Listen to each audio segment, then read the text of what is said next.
Welcome back to the Dan Norton Show. It is Wednesday, July 16th, 2025.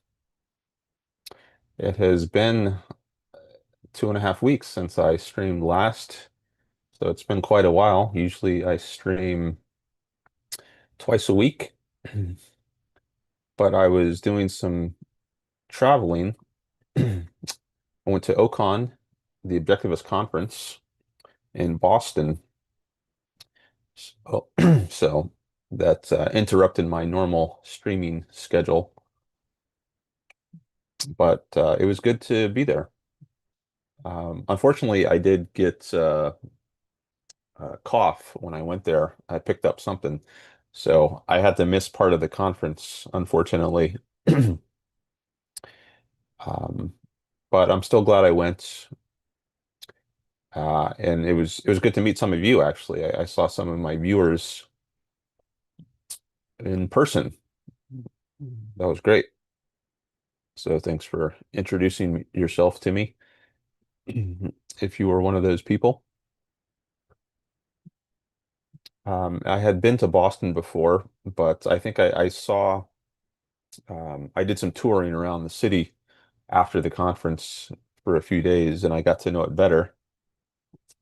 Went to Harvard and MIT in the Cambridge area, which is across the river from Boston. And I had been to, I don't know if I had been to MIT before, but I had been to Harvard, but it was good to see it again. It'd been a long time. So I didn't really remember a lot of what I saw. Um, and I read about Boston on Wikipedia. I often like to read about the places that I visit. So I have a better idea of their significance and what are the interesting sights to see. So that's one of the things I did when I was there. I was reading about Boston. And then when I had the energy to go out and actually see stuff, I would tour the city.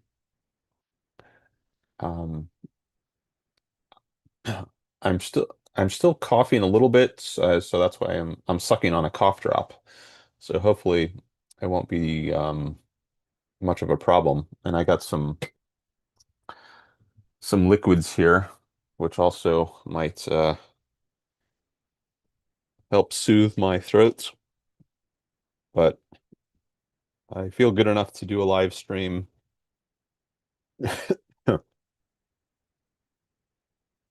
Hopefully the coughing will I think my mic was filtering it out, so you couldn't even hear it when I did a when I did a test earlier, but I don't know if you can hear it now. I have a somewhat different setup. Oh, that's another thing. My laptop died right after I got to Boston, so that was unfortunate. It had various problems, and it was probably a good time to get a new one, anyways.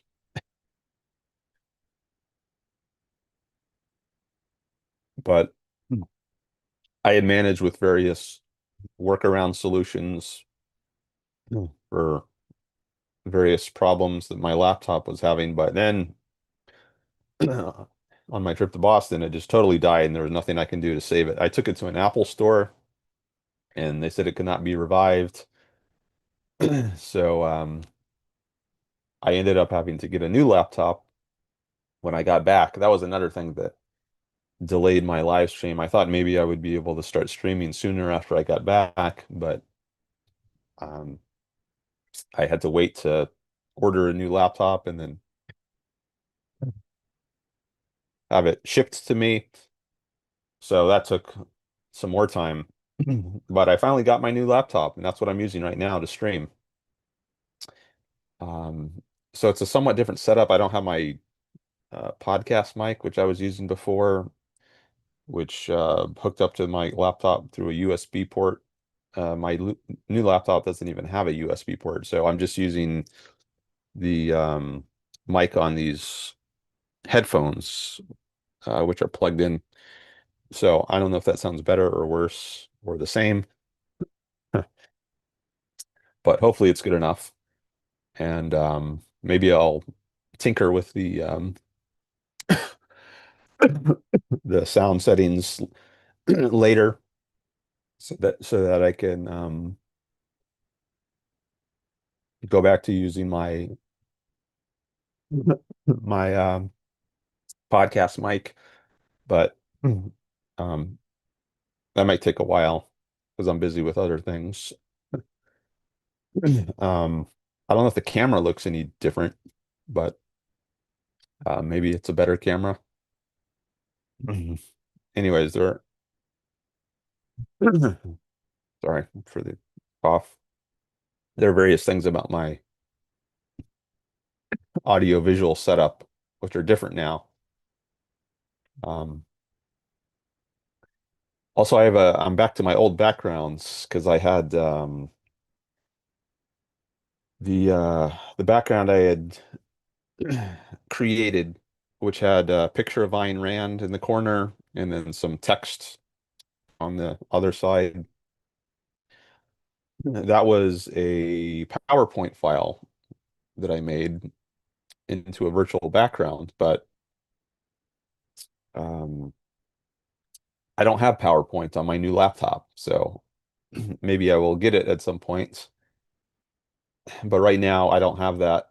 So I just reverted to using the one of the default huh, one of the default backgrounds in Zoom. So maybe I'll get my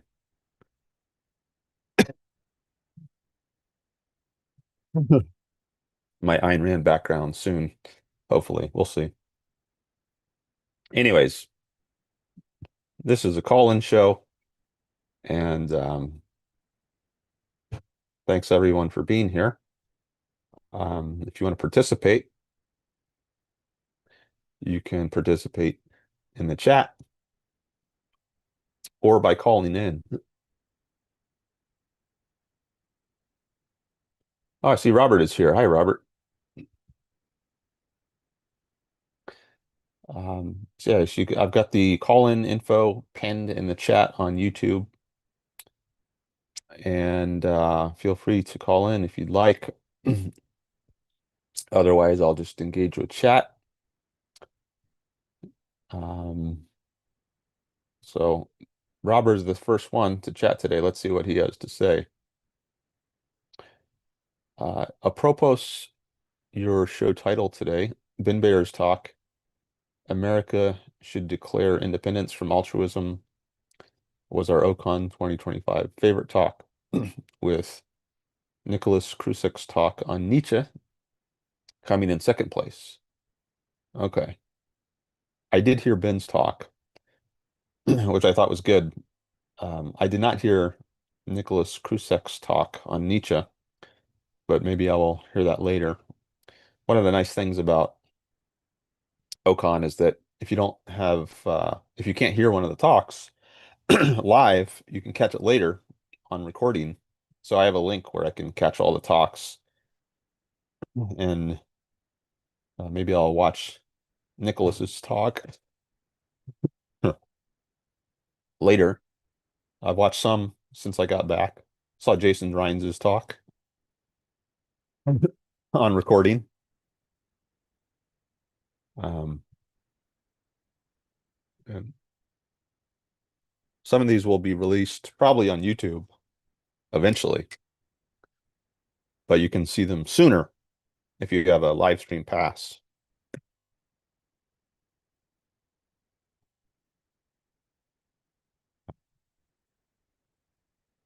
I do want to hear more of the talks, get my money's worth.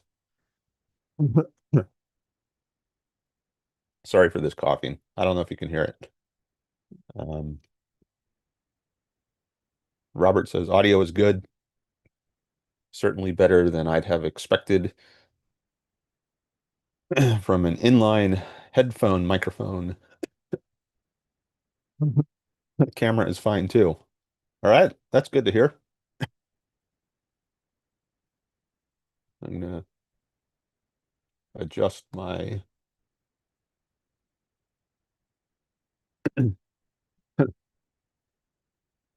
position of the chat here. Yeah, it's an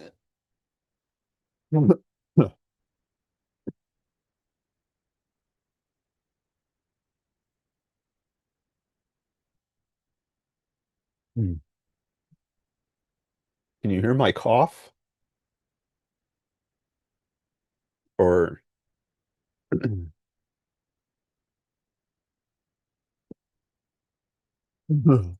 or does that get filtered out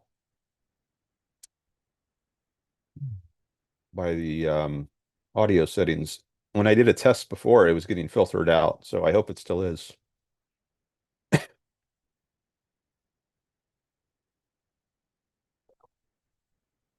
And it seems like talking might aggravate my cough because I wasn't coughing this much before I started streaming. So maybe there's some kind of connection between talking and coughing. One triggers the other, but hopefully this Theraflu or whatever it is will alleviate it. But it is a pretty new laptop I got, 2024. So maybe that's why it's able to have good audio despite just being a little headphones connected. Robert says might be worth surveying the audience regarding the backgrounds. I prefer video without virtual backgrounds, but perhaps I'm in the minority in that regard. Okay, yeah, feel free to let me know what you prefer. I've tried out different backgrounds. I used to have no virtual background. It was just some cabinets behind me. That was the original background. And then I switched to blurring the backgrounds, which I thought was a little better. So I had blurred cabinets for a while. And then eventually I went to the virtual background I have now with the satellite photo of Earth. And then I did my Ayn Rand backgrounds. So I guess I've had four different backgrounds. Um, but yeah, feel free to let me know what you prefer. Robert says, yes, cough is coming through. You sound like you're in some substantial discomfort. It's not really uncomfortable. I mean, it's not painful. It's just kind of annoying that I have this cough, but it's not painful. It's not irritating, like physically. It's just an annoyance to have to deal with, and hopefully it goes away soon.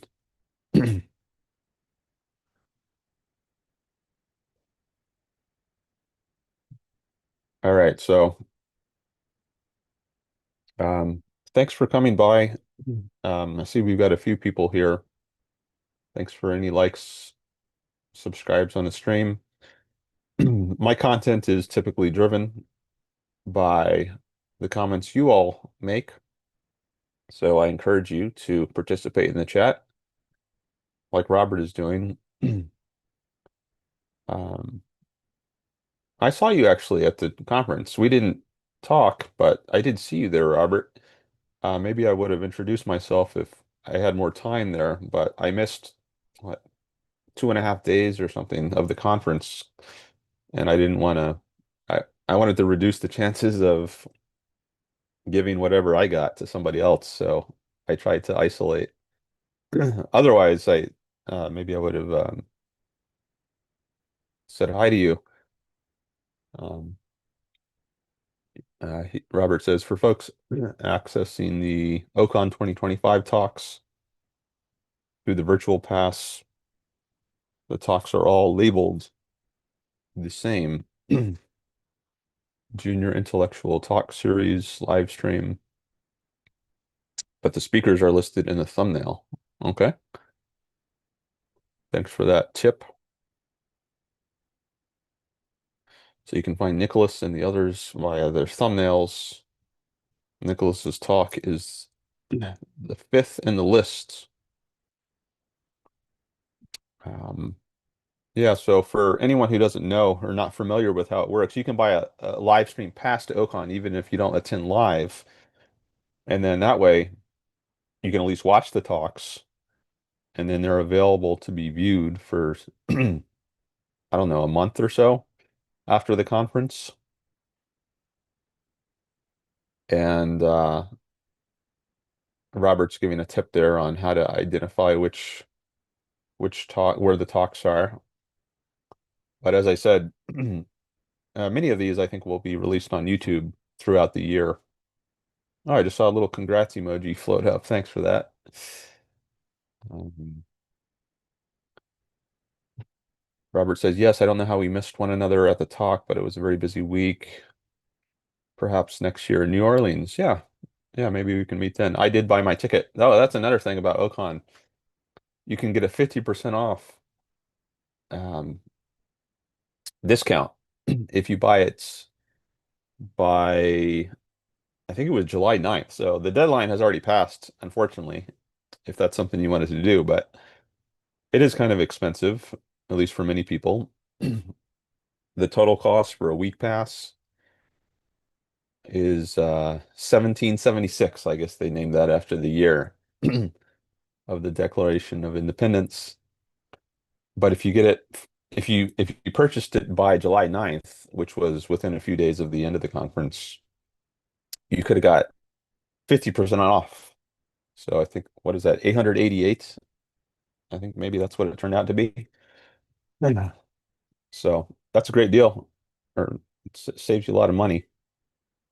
Um, so that's what I usually do. Yeah, maybe I'll see you there next year. But in the meantime, nice to see you here in my chat. I did put ads up on or announcements on Facebook and Twitter, so maybe some people will come by from there. Um, oh, the current discount, Robert says, is down to 30% off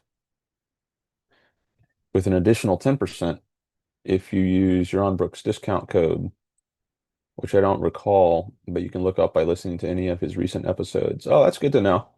Yeah, so even if you don't get the max discount of 50% off, Robert is saying you can still get a substantial discount of 30% off and maybe 40% off if you use this Huron Brook code.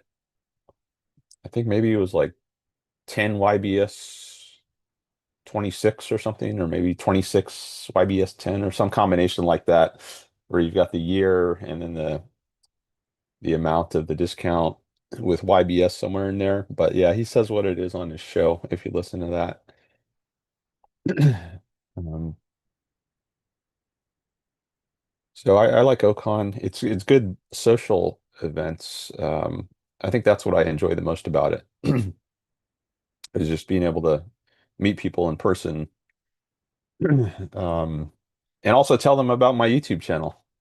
That's I picked up some subscribers because a lot of times when you go to OCON, you meet new people. They say, "What do you do?" I say, "I run a YouTube channel." And they say, "Oh, what is it?" And then I tell them what it is, Dan Norton 1 on YouTube, and then sometimes people will subscribe to it right then. So um, that's one of the things I like most about going to OCON, just being able to meet new people and introduce them to my channel. Um, the talks, there's also good talks, and I enjoy those, but I think because they're available later throughout the year, it's not as unique a value as is being able to meet people in person. Um, so, and also just being able to see a new city, I really like that. Well, even if I have been there before, like Boston, um, it's good to be able to see cities again because there's only so much you can see on a given trip. There's always more you can see. So, New Orleans, I've never been to, so I'm really looking forward to seeing that city. That will be completely new. Um, I don't think I've even flown through New Orleans. Sometimes, like I'll fly through Houston to get somewhere, and I've never really explored Houston, but I've only been to the airport in Houston. But New Orleans, I don't think I've even flown through their airport.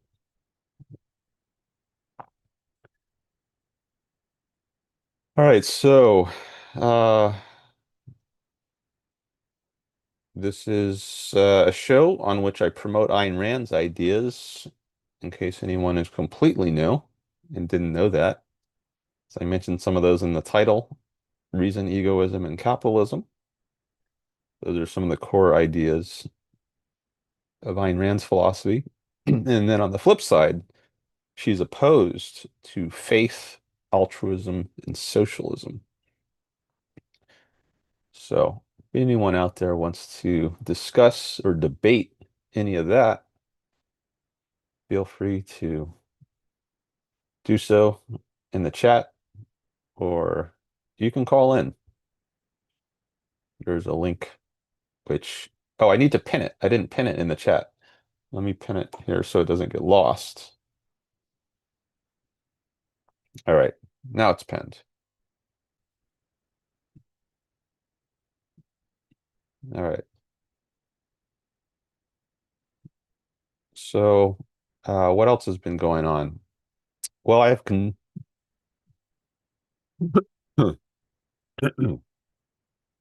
continued my reading of the Bible. Let me get another cough drop here.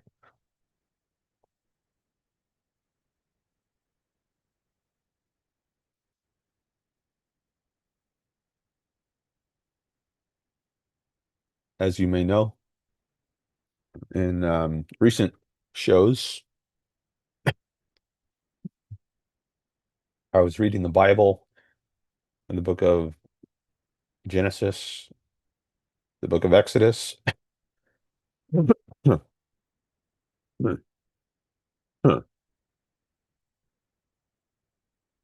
I finished both of those.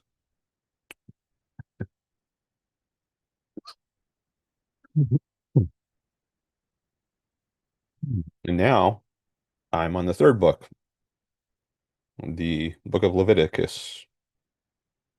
And that's a break from the action. There's not too much action in Leviticus, at least so far. I'm about halfway through. It's mostly ritual guidelines for ritual sacrifices or purifications, how to keep yourself clean when you enter the temple. Well, they didn't have a temple yet, but the tabernacle at this point, which is like a movable temple where God resides. It's the home of God among the Israelites. They built this after they escaped out of Egypt, led by Moses. Um, they went to Sinai Peninsula. That's where they got the Ten Commandments. And then they built this home for God while they were traveling through the desert. This tent in a courtyard, and there's a priesthood which is has exclusive rights to enter the tents and conduct their sacrifices. And the rules on the sacrifices are discussed in Leviticus. Maybe I should read like a little one paragraph or something just to give you a taste of I'll read, let's see, Leviticus 1. Why isn't it loading? Let me reload it.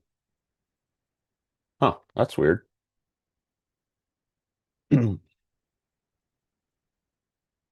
Let me try a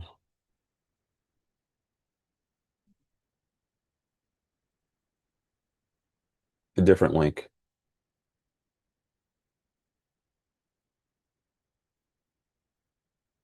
Readbibleonline.net. Chapter one. Okay, this one works. So here's a little of the beginning of Leviticus.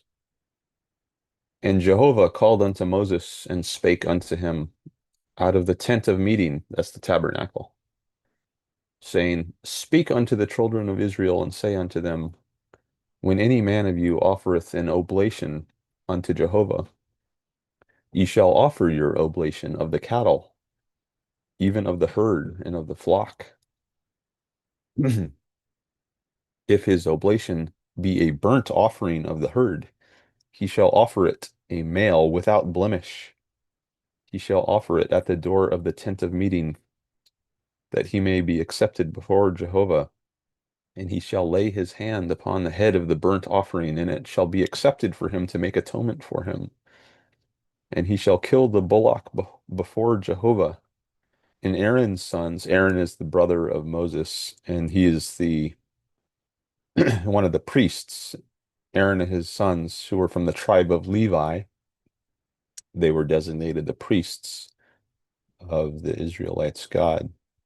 So it says, Aaron's sons, the priests, shall present the blood and sprinkle the blood round about upon the altar that is at the door of the tent of meeting. Okay, so and it goes on and on. So that's a little taste of Leviticus and the what it's about.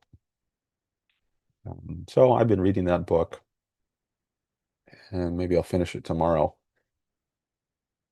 Um, RW is in the chat. Hi, RW. He says, "Why are you torturing yourself? Please don't." Um, I guess you mean because I'm trying to stream while I'm coughing. Well, I hope it doesn't bother me. Well, I mean, it does bother me, but not enough that I don't want to stream because I love streaming. So, and I have no idea how long this cough is going to last. Sometimes they linger on for a long time, weeks and weeks. Um, and I don't want to take that much time off of streaming because I love promoting Nine Rands and getting the word out there. And it's just something I really enjoy doing. So it's the opposite of torture. And now it's not painful. Um, oh, reading the Bible. That's what you mean by asking, why are you torturing yourself? Oh, okay. I misunderstood. Um, well, that's not torture either. Um, at least for me, it might be for somebody else, but um, the Bible is very influential on culture and history. Um, so if you want to understand the world, I think one of the things to do is read the most influential literature. So if I want to engage with Christians, for instance, I will be in a better position to do that. Or if I want to just explain to anyone, whether I'm talking to Christians or objectivists or anybody else, if I want to be able to explain history, how we got to where we are today, um, which, I mean, if you understand history, that will help you in the future. You can, oh, hold on for 1 second. Somebody is knocking at my door. Um,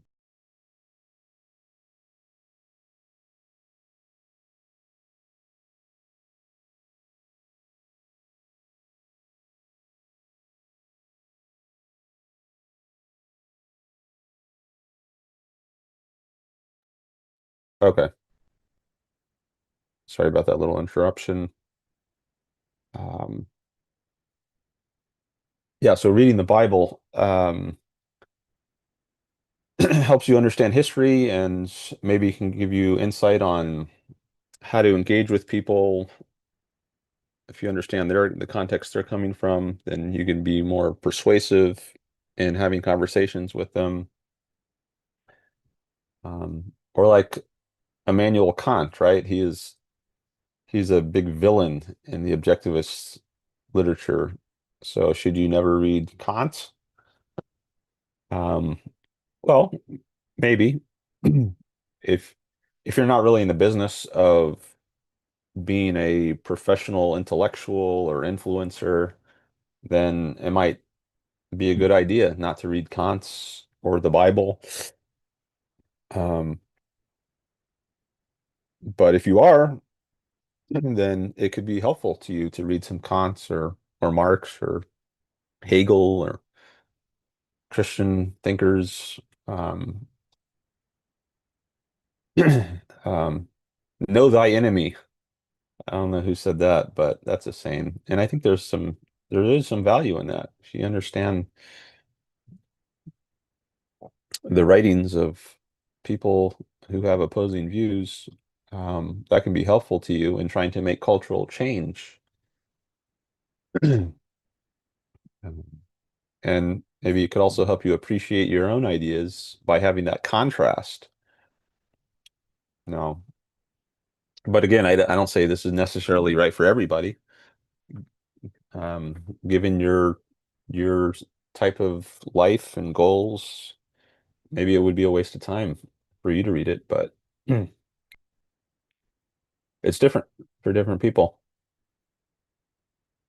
Following the news, that's another thing, which I think it just depends on whether how much of that it makes sense for you to do is going to depend on your context. Like Yaron Brooks sometimes says he does the dirty work of going through all the news of the day so that you don't have to. Um, and I appreciate that. Like I used to not follow the news at all or hardly at all because it was just depressing, so much of the news. Um, I do more of it now because I am more engaged in um, commenting publicly on what's going on in the world.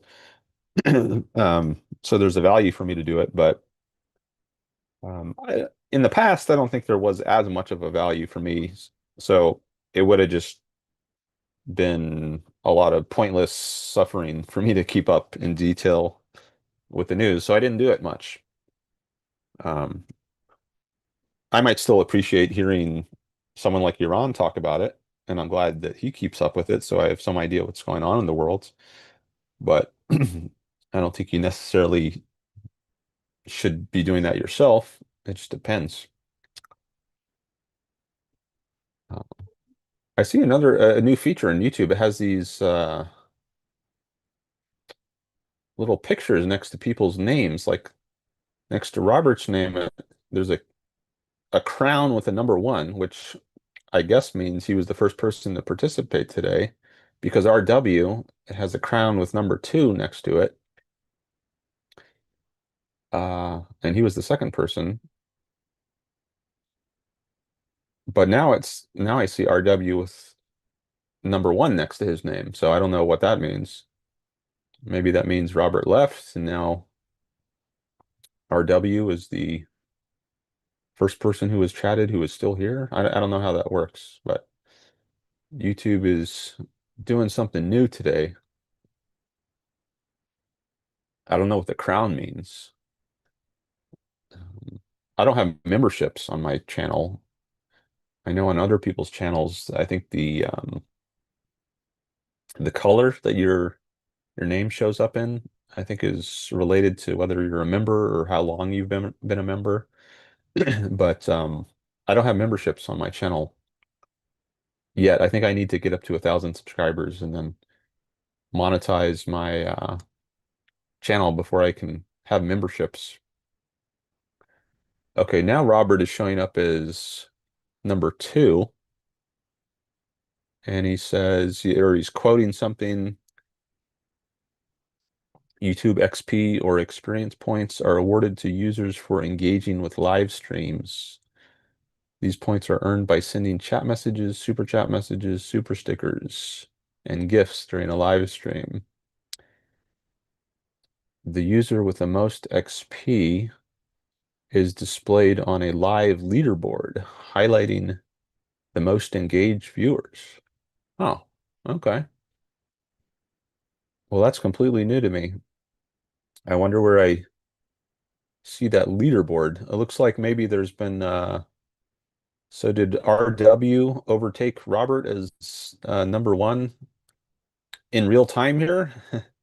Because their numbers swapped. I know they were both among my more frequent participants, and thanks for that. Um, but I guess maybe it can change in real time here. So maybe if Robert does a bunch more chats, he'll become number one again. Um, oh, I see. It says top fans. Okay, so that must be what the crown means. I see at the top of the chat. Um, and okay, it says they both have 75 experience points. Okay, so I guess maybe this is the leaderboard here. Well, they're tied. Okay, so if they both have 75 experience points, can you see that by the way? Or can only I see how many points they have? Anyways, they're tied at 75, but maybe YouTube can't give them both number one or both number two. So um, for some reason, it's giving RW number one, even though they have the same number of experience points. So um, I just clicked on the question mark. A place for fans to stand out in the community. This is under what is the leaderboard. The top three get special. The top three get special badges in live chat. It resets every stream, so you can always try again. How do you get on the leaderboard? You'll need to collect experience points or XP, and you get them by sending live chat messages, super chats, super stickers. Okay, got it.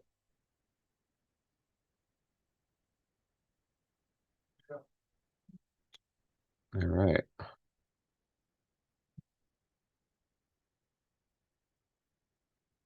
Robert says it's just YouTube encouraging greater engagement using the contemporary gamification trend, making everything like a video game.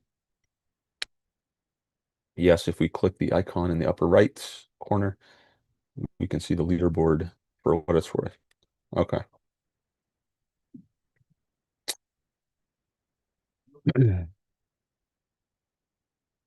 All right. So, does that answer your question? RW about why I am torturing myself. Um, all right. Anyone else want to jump in? Um, well, let me go to I did a really long stream last time. It was over 5 hours. It was my longest stream ever by a long shot.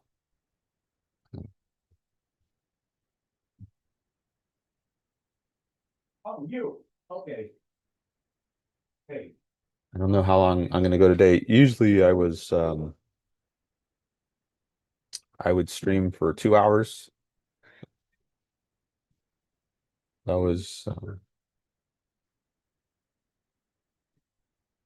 That was my average roughly. So maybe I'll do 2 hours today. It kind of depends how I'm feeling or um, what calls I get, if any, how it's going with the chat. Maybe if there's a lot of good chat going on, I'll get some momentum and continue for longer.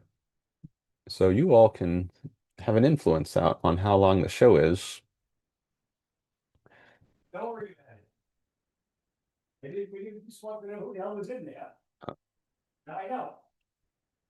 People can pop in, pop out. I guess, sometimes they're better than others. for depending on who you are. Um, so last time, like when I did that really long stream last time, one of the people jumped in like 3 or 4 hours into it. Evolutionary capitalism, utilitarianism. That's his screen name. He came in pretty late in the stream, but then that generated a lot more discussion. Um, So maybe someone will jump in later on. Um,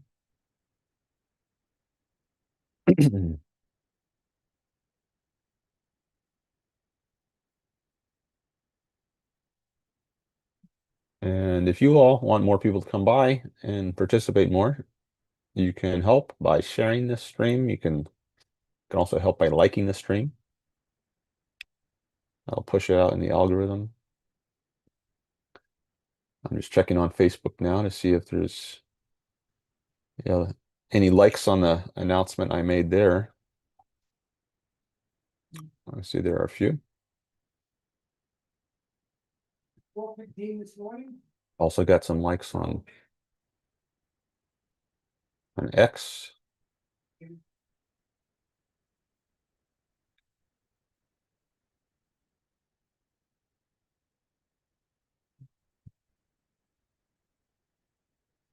So another thing I can do is just put the stream on pause if there aren't any new chats.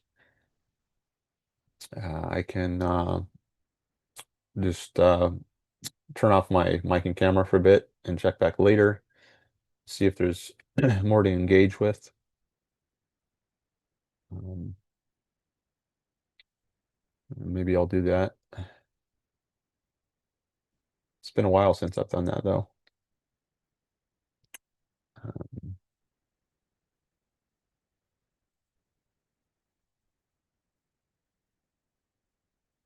Here's something I can say a little about. I put up a post on Facebook and X recently that got a lot of comments. I'm trying to navigate to it. Yeah. Oh yeah, about the ICE raids. That's another thing I've been reading about recently. Trump's deportation efforts. So I I put up a post on Facebook that said ICE raids for peaceful people are unjust and irrational. Freedom is good. That was my post. And got 182 comments. So that's a lot of engagement. I think over 2,000 views. You can now see insight in the Facebook gives you an option to see insights now. 2,413 views, 92% of which are from my followers, 8% from non-followers. So I didn't used to be able to see these analytics on my posts, but now I can, which I like. Um, I don't know if everyone can now see those or just certain posters. Um, I got shared a couple times. So that one got a lot of traction. There was some, and some of those comments are from me, so I would engage with people. But often, what happens is the conversation just degenerates into incivility at a certain point, and then I just end the conversation. Um, Depending on how badly it goes, I might unfriend the person or block the person. And I did both of those things. In this case, there were some people who I blocked, some people who I unfriended, um, which is pretty typical. I post controversial things, and I think a lot of my friends or followers on Facebook are people who I found through some Ayn Rand related page, and they might just like some aspect of Ayn Rand's. but disagree with other aspects, like on abortion, for instance.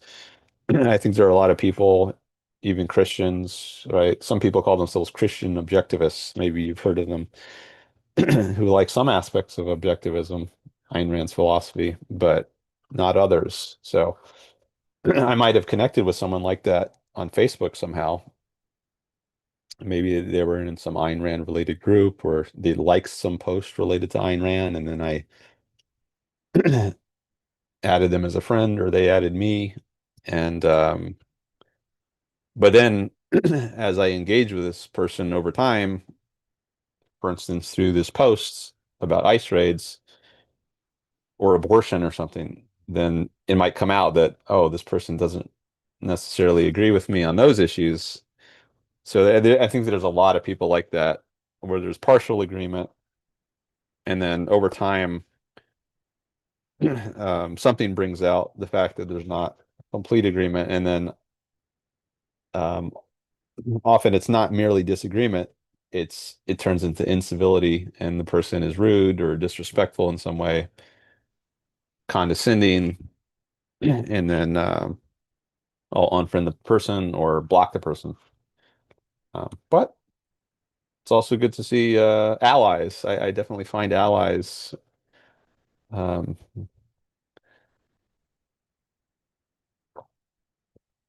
all right. I haven't looked at the chat in a few minutes. Let me go back. See if I don't see anything new. Um, so reading about ICE, immigrations and customs, immigration customs enforcement. That's something I've been doing a lot recently, as well as the Bible.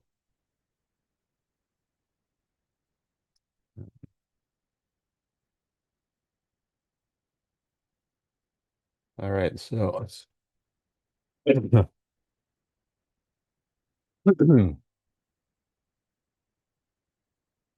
right, I got some new likes. Good to see. Thank you. Anyone else want to say hi? Even if you don't have a comments or a question, I still like to see who's here.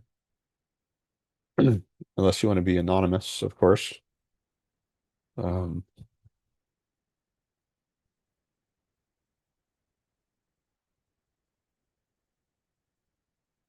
Feel free to raise any topics you'd like me to discuss in the chat. Not that I'm necessarily going to have something to say on it, but because I'm not a expert or informed on everything, but maybe we'll see.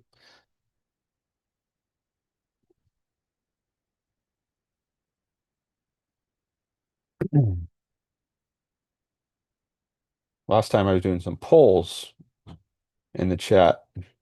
Maybe some of you will remember that. I was testing out the polling feature.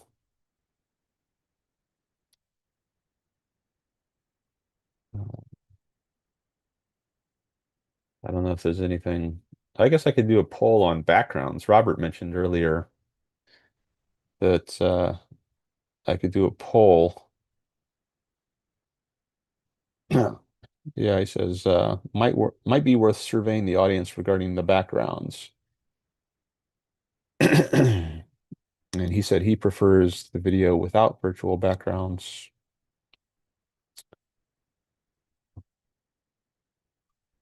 Where are my timestamps? See, now that I've got a new laptop, the settings are a little different. It's not showing me the timestamps. Oh, here we go. Now I can see when people chatted what, which makes it easier to refer to. So the so the one from Robert I was just reading was at 1:07 p.m. Pacific time. That's the one where he mentions surveying the audience regarding the background. Unfortunately, I haven't figured out a way to do a survey which gives answers other than yes and no. Well, I can add third options, but there's not a way to allow people to do custom options or like options of their own. Like they can type whatever they want. It has to be some option, either yes, no, or some other option that I have pre-approved, like yes, no, and maybe. But it's not just a free form answer, or at least I haven't found a way to do that yet. That would be nice.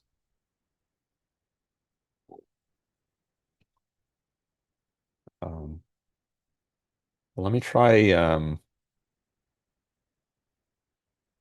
me try to do a poll now.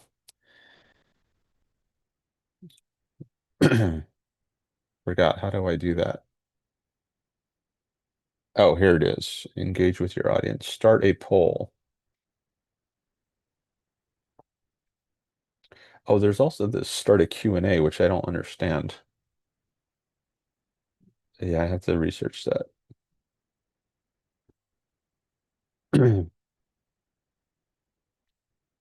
So how am I going to phrase this question? Um, I'll say, do you prefer a virtual background? And then I'll add an option that says maybe. So you're going to have yes, no, and maybe. Because it might depend on what the virtual background is, right? Maybe you'll prefer it if it's something, but not if it's something else. So, oh, I accidentally hit add another option. So I have to, and let me redo that.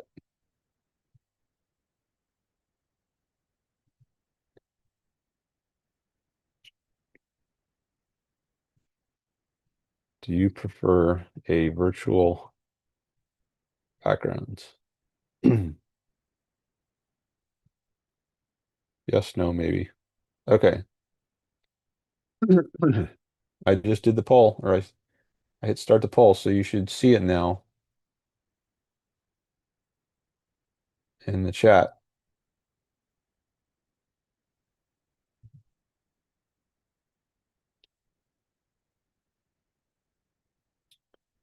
Um, no votes yet.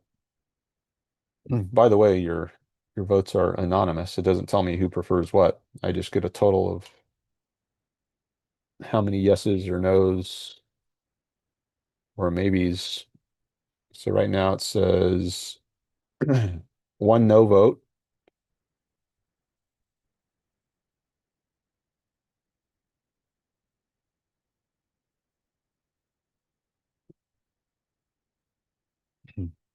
Maybe that's Robert. Robert already told me his preference. Um, all right, I'll leave this poll up for a little bit.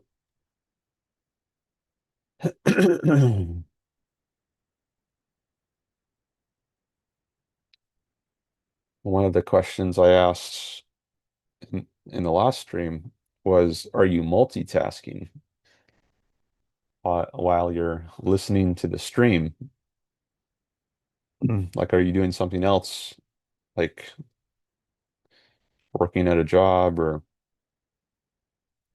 working out at the gym? And I think it was two votes said yes and one said no.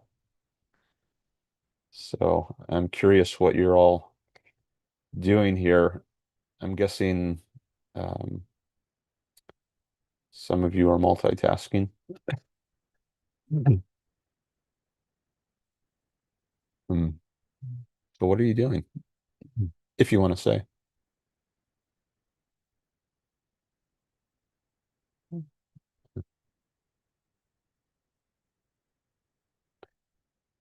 All right. Not many viewers right now, so there's not many people to answer my polls or my questions.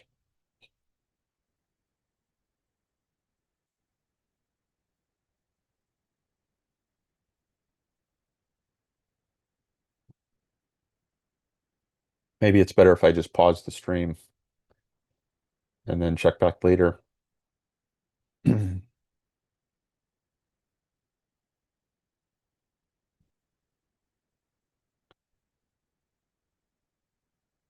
I had been getting more viewers, like I've gotten in the double digits before,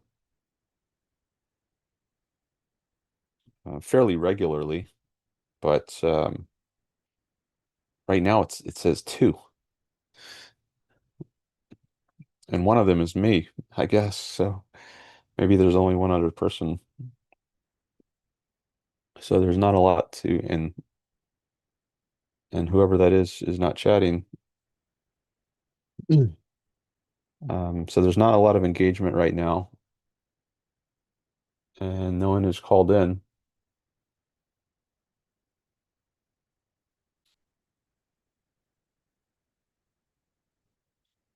Maybe I don't know if it's going to encourage people to engage more if I turn off the mic and camera.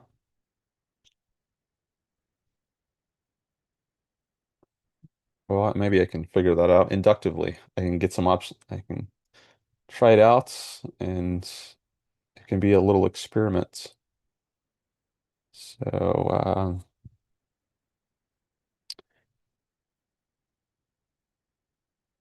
I'll just type in the chat here.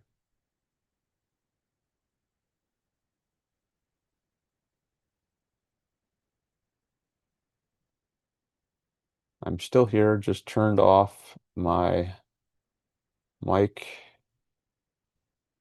and camera.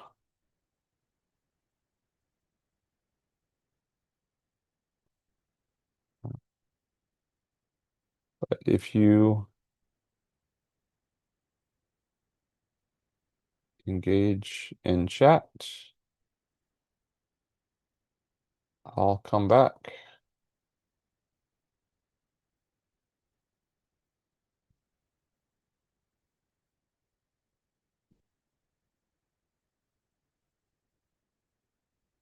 Okay.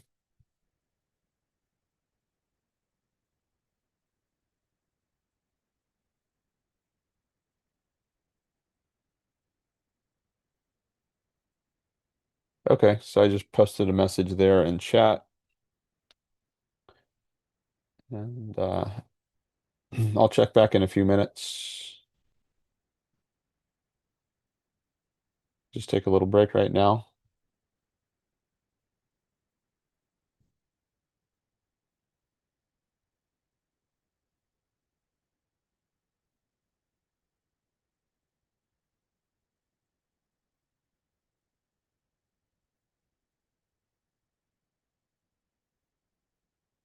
Okay, so now I'm going to turn off the mic and camera for a little bit.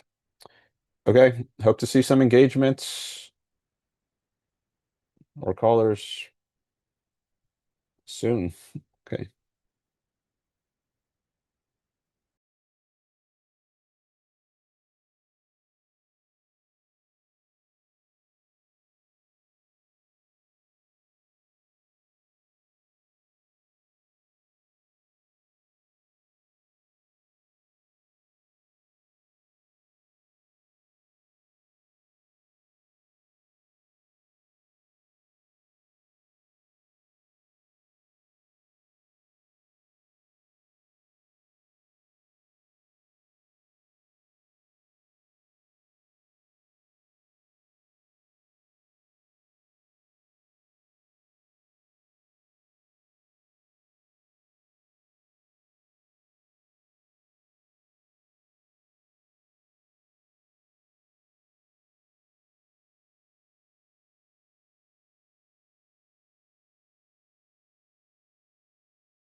All right, I am back, but I don't see any new chats.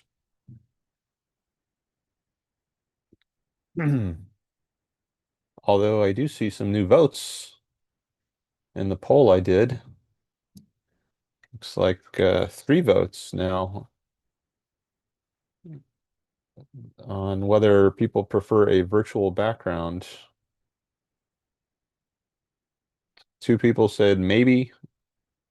One person said no.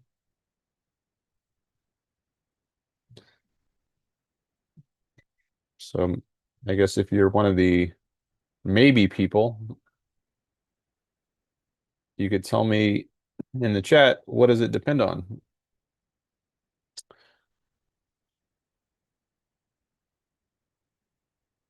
What backgrounds would make you say yes? What backgrounds would make you say no? If you can reference one of the backgrounds I've actually used in my streams, that would also be useful to know.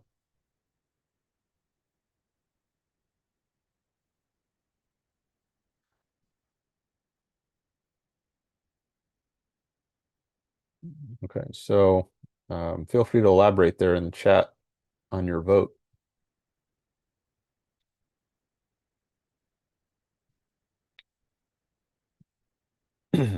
All right, so I'd like to get some more engagements um, today. So hopefully some people will start participating in the chat.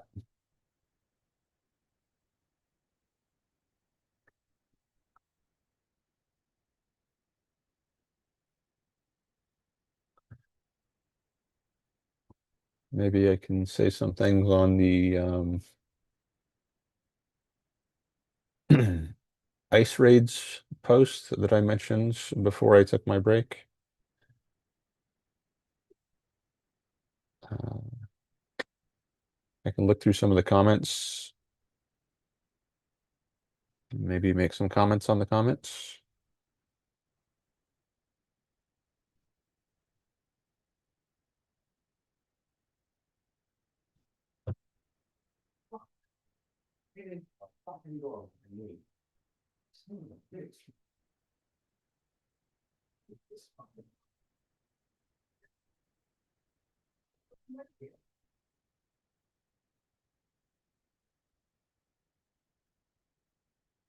Maybe I should share my screen here. I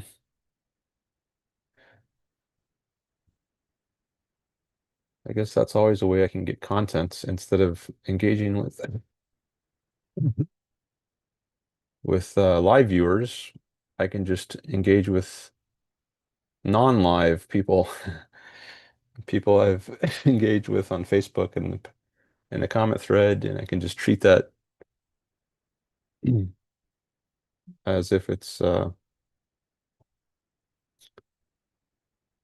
I could treat it as an alternative to live comments if there aren't any live comments.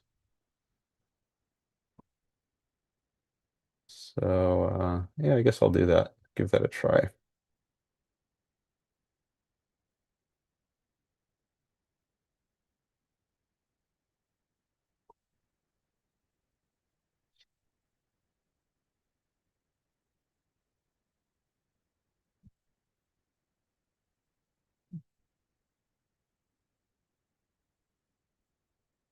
Okay, so I have to share my screen.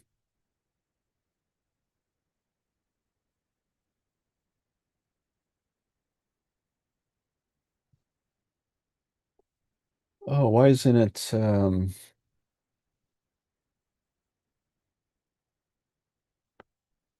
giving me a preview? This is new. I used to be able to see what the screen looks like that I would be sharing, and it's not showing me that.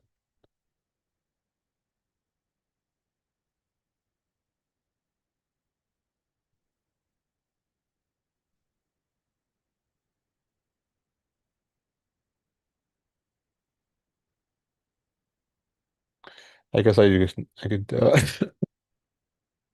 I'd pick a window at random, but I don't not sure I want to do that.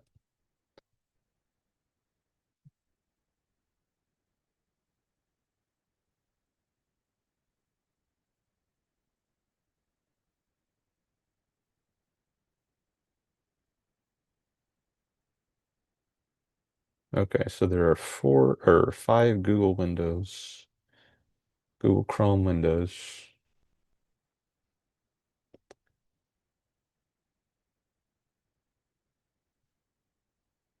There's the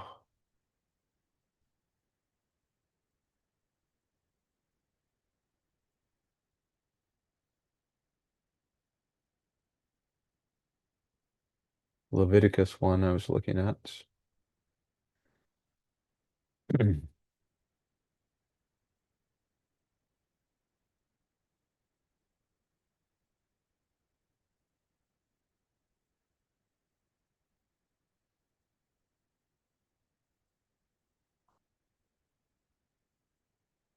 I'm just closing some tabs right now, so that'll make it easier to make sure I'm sharing the right one.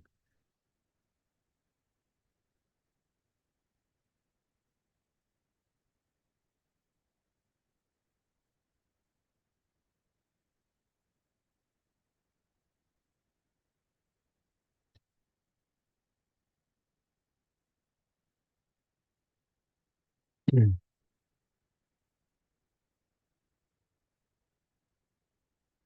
Okay, now there should be only three Google Chrome windows.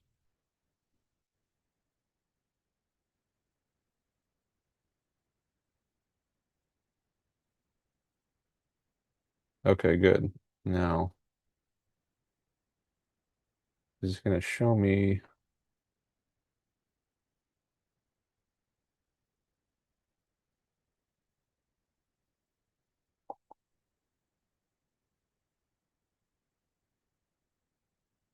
I don't know which of them it's going to show, but um,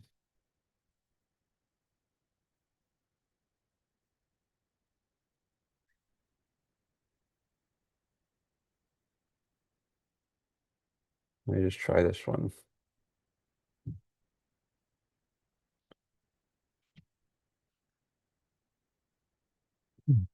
Okay, it says to share, I have to open system settings, privacy, security to grant access. Oh, maybe that's why it wasn't giving me the preview.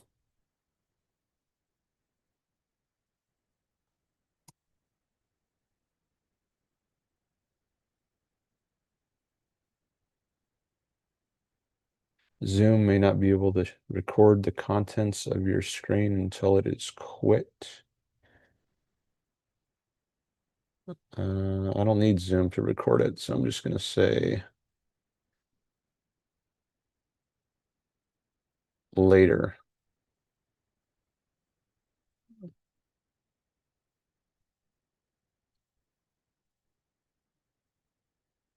Oh, okay. Now it's showing what I it's giving me the previews of the windows now. Okay, good. I got a new laptop for anyone who didn't hear the beginning of the stream, so I'm having to configure some settings on the fly now. It's a little different than it used to be.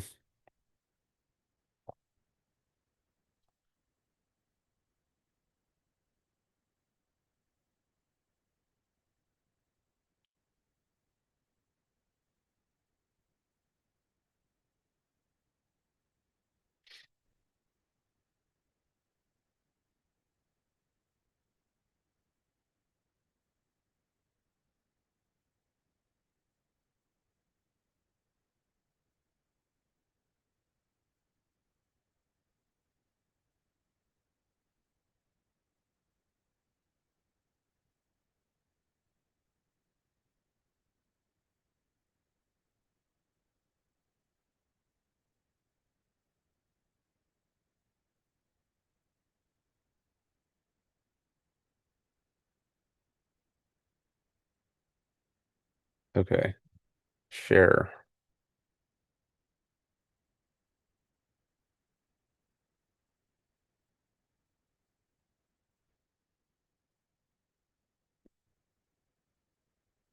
Now it's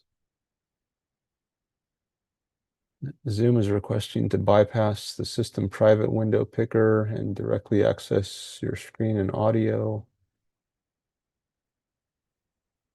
This will allow Zoom to record your screen and audio.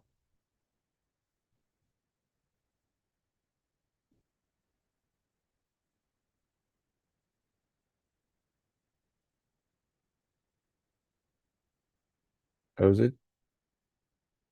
Oh, it says it's sharing now.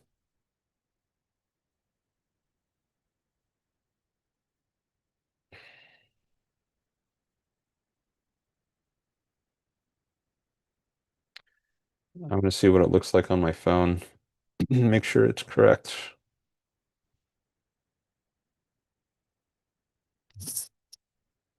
Oh yeah, okay. So it's got me in the corner and in my post about ice raids. Yeah, so that's my post on Facebook.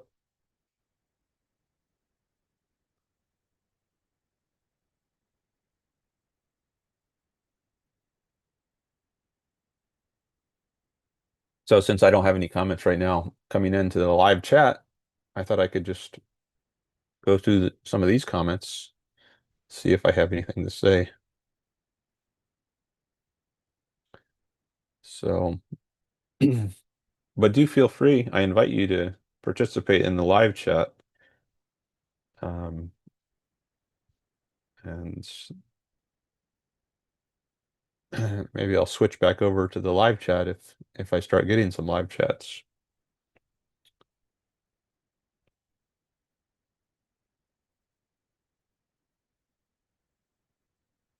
And also let me know in the YouTube chat if you want to call in. That'll help me because it doesn't show up on my screen.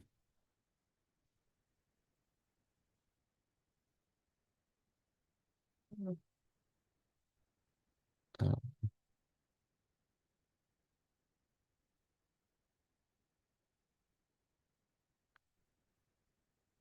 all right, so I said ice raids for peaceful people are unjust and irrational. Freedom is good.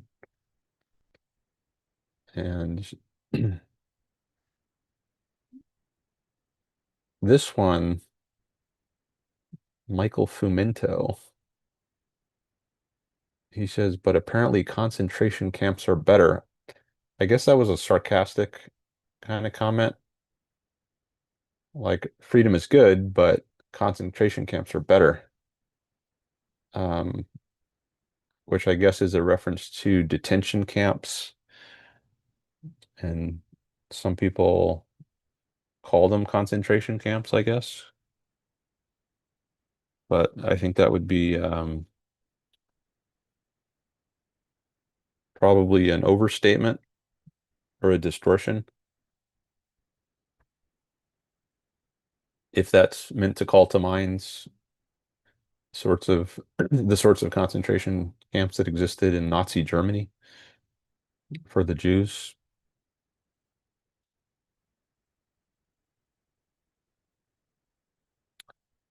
Um, let's look at some of these. Mm, This person, C. Winston Douglas, says in reply, except temporary detention centers are not concentration camps, and there are a lot of unprofessional people in journalism today who know better but don't care.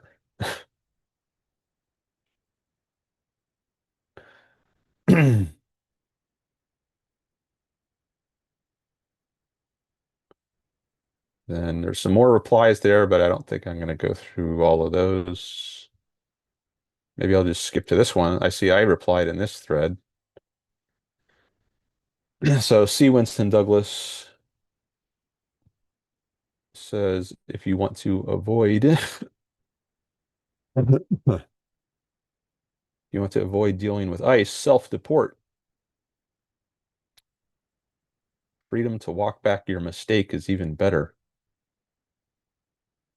Okay, so he's on the other side of the issue than I'm on, it looks like. Um,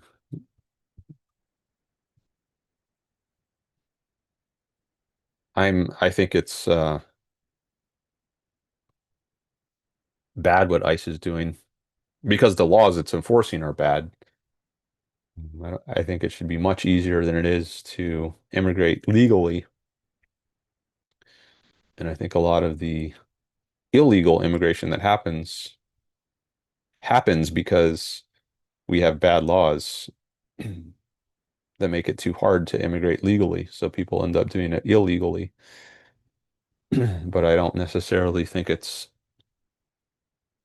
think badly of someone, at least not necessarily, if they immigrate illegally because they're trying to make a better life for themselves, which is a good thing.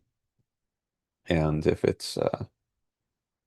they have no good alternatives, then I'm in favor of egoism. Why not do what's best for yourself? I think it's you should always do what's best for yourself. Um, and if there's an irrational law that gets in the way of that, then doesn't it make sense to not follow the law? Like if there's a law that makes you a slave, should you not break that law? Should you just follow the law and be a slave? If the law says that black people, for instance, are rightfully slaves of white people, should you follow that law or should you break that law? What would be the moral thing to do?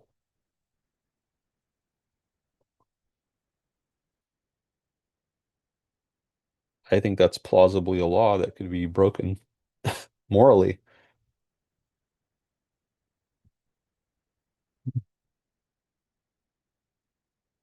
And likewise, if you're caught in some third world dictatorship or subject to torture or oppression in some terrible country, and your only way to avoid that is to break the laws, the immigration laws of some better country, is it moral to break the laws? Seems plausible to me that it is.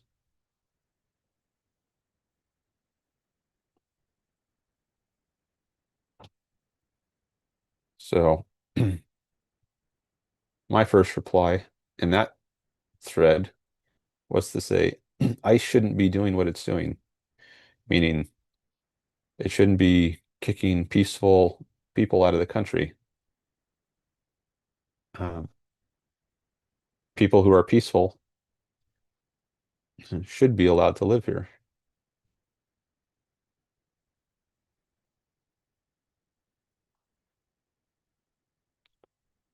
And then a bunch of replies, one from Fred George, who I ended up blocking because of something he said in a different thread, not this thread, or not this, it wasn't on this post, but there was something else on a different post, which I thought was disrespectful.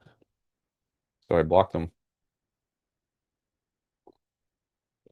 But I didn't see that for a while. So I did engage with him in this thread on this post.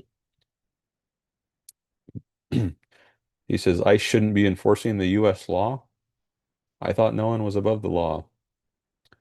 And then I say, it's enforcing bad laws and maybe in a bad way.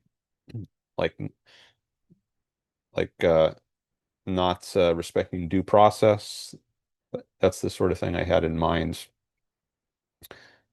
um, when I said maybe it's been enforcing bad laws in a bad way.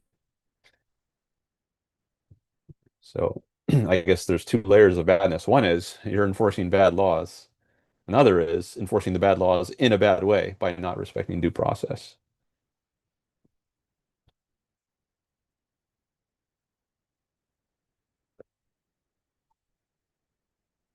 So the problem isn't enforcing law per se. It's enforcing bad laws. Like if the law says blacks should be slaves, that would be it would that would be a bad law to enforce. Um, or at least it's bad that that law gets enforced because it's a bad law. It violates rights. Likewise, I think the immigration laws violate rights by keeping peaceful people out. Um, and then C. Winston Douglas says, sorry for the cough. Please define what you consider a bad law. And then I say laws that initiate force against peaceful people.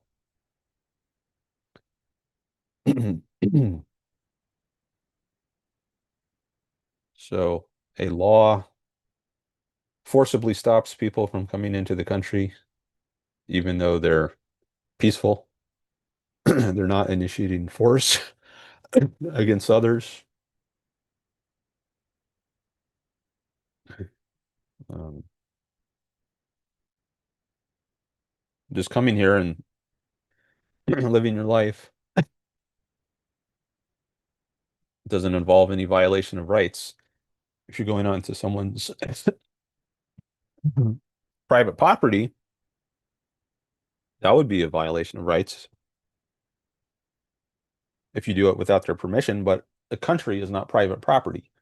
So simply coming into a country, I don't think is violating someone's private property rights. It's not like you're trespassing, unless you go on some actual individual person's land.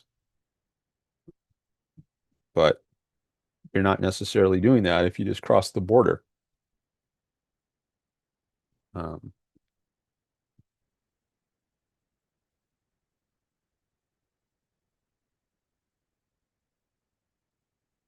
and then he replies, so this is okay. We shouldn't get involved. Just human trafficking and child labor, none of our business. Now, where did that come from? I haven't said anything about human trafficking.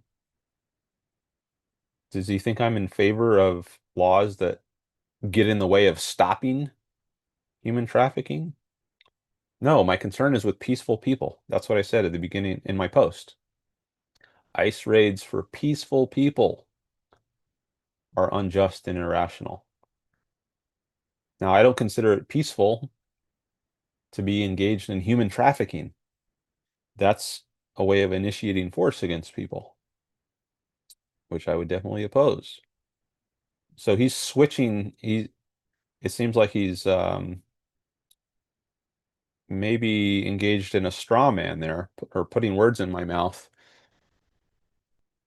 when he says just human trafficking and child labor, none of our business.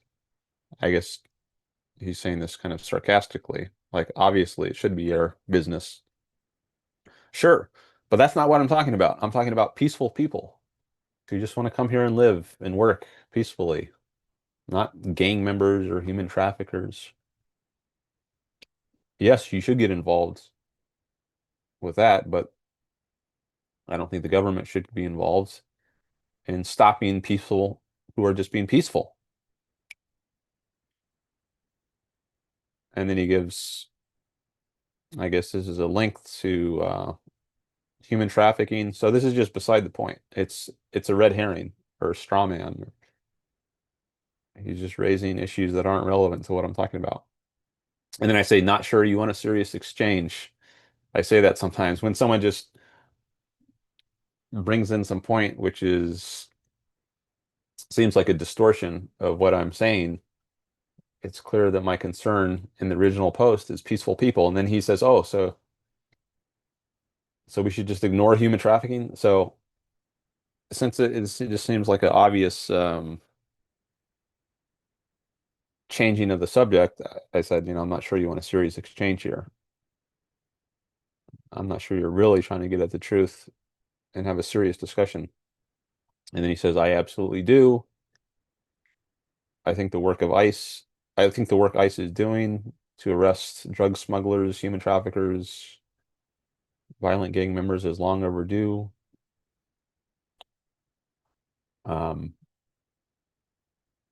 and then he gives examples of what ICE has done. And then I say, you think I oppose the stopping of human trafficking? That's what you think my post was about? So I'm trying to redirect the conversation onto what I'm actually talking about instead of these irrelevant issues I'm not talking about.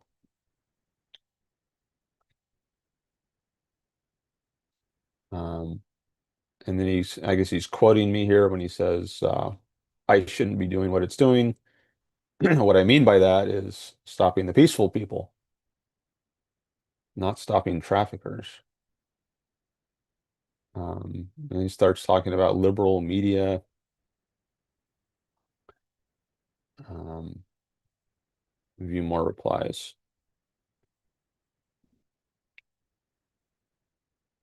Um, I don't think what I've said can be reasonably interpreted as being opposed to the stopping of human trafficking. You are repeating lies from the media to undermine that effort. I don't know what he's talking about there. Maybe he explains that more up here when he's talking about the liberal media.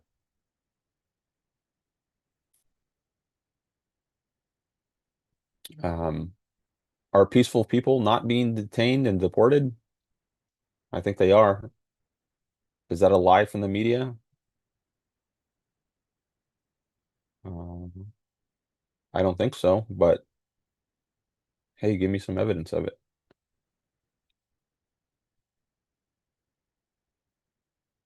Do you want Trump to fail? This has nothing to do with Trump. Well, I mean, not directly, not most directly. I mean, he is enforcing these deportations, so in that sense, yeah, it does have something to do with Trump. But my concern is with whoever is deporting peaceful people, whether it's Trump or Obama or Biden. It's with the policy, which has existed for many decades.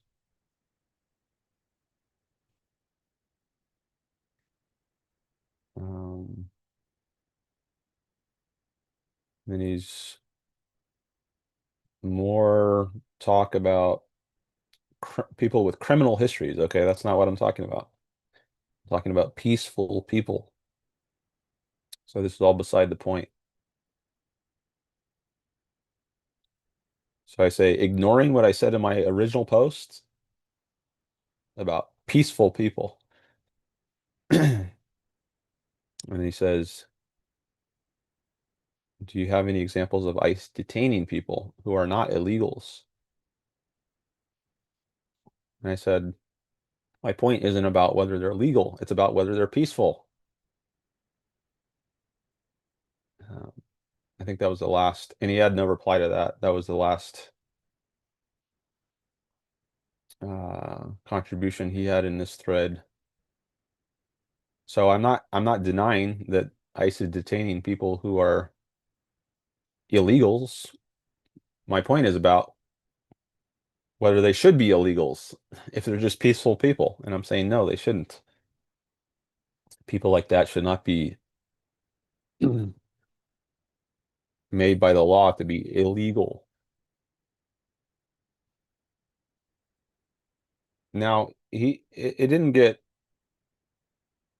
to be to the point where I thought I needed to block this person, so I did not.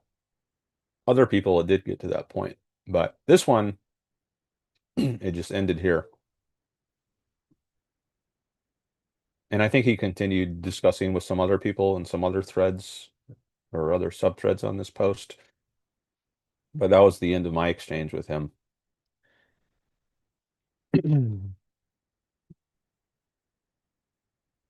So there's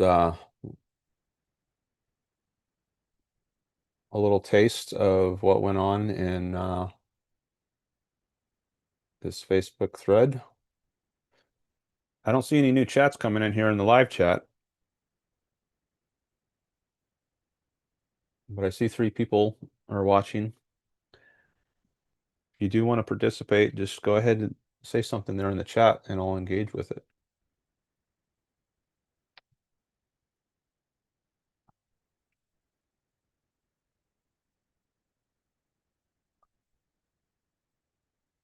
Okay. I don't know if I want to maybe I should do a poll at this point. I can ask people if they want me to go through more of these comments, because there are a lot more comments. There's a lot more I could go through. Um, but I can make that a poll.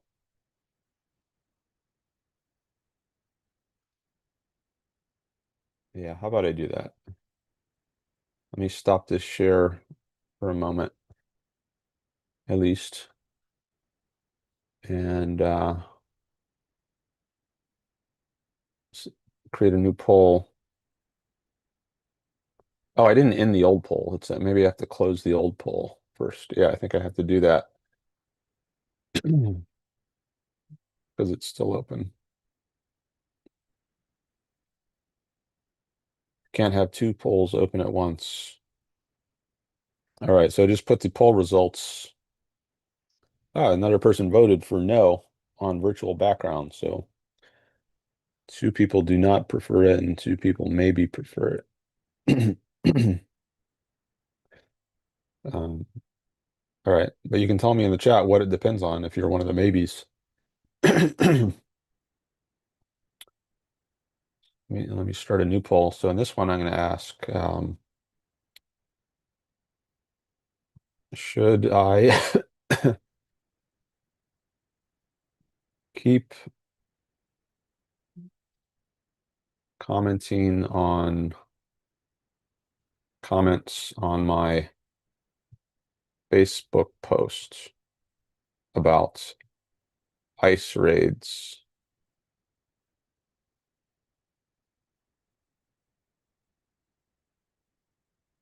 And I guess I guess it wouldn't hurt to add maybe as an option.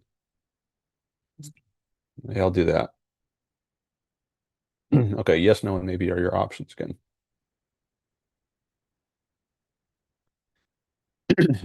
All right, there's a new poll question.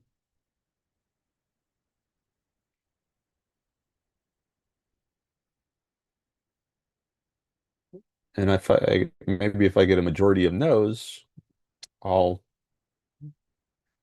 go to some other topic, or maybe you all can suggest a topic, but I could at least get some read on whether I should continue on this topic.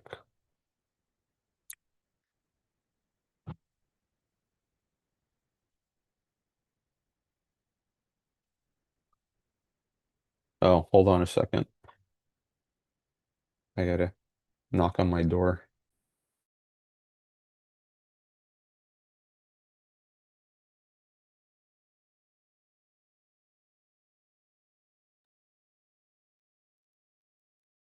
Okay.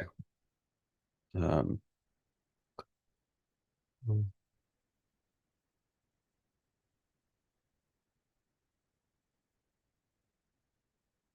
no votes yet on the current poll.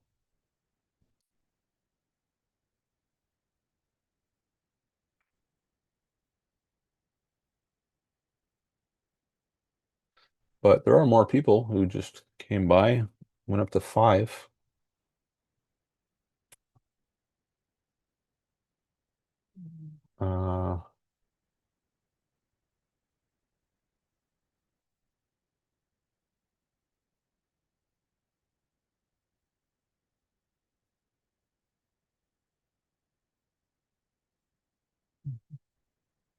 I guess I'm going to look back at my Facebook post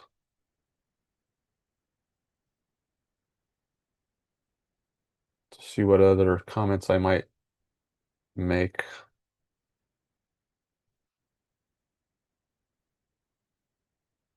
So if you just joined, I just put a poll question in the chat. Should I keep commenting on comments on my Facebook post about ice raids?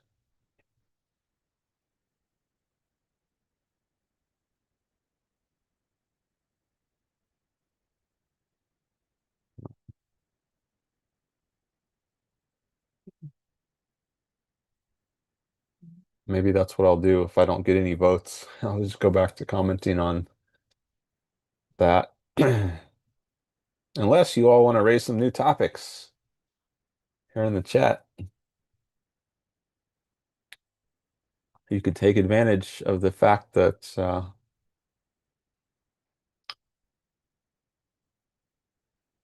my show topics are driven by what you're interested in, at least to a significant degree. So if you want me to talk about something,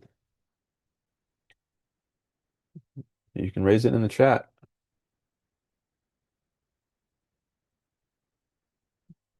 Guess I do have veto power. That's um I don't know how likely it is I will exercise it.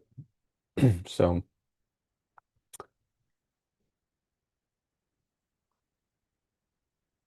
and you can also just say hi in the chat. I'd be interested to hear from you.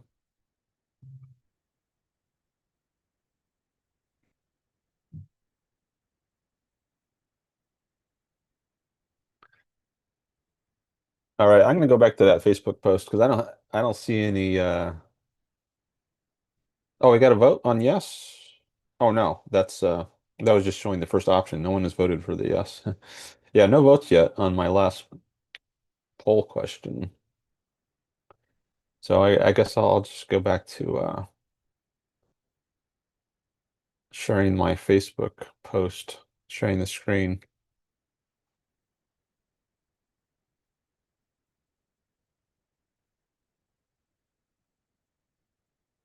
Um,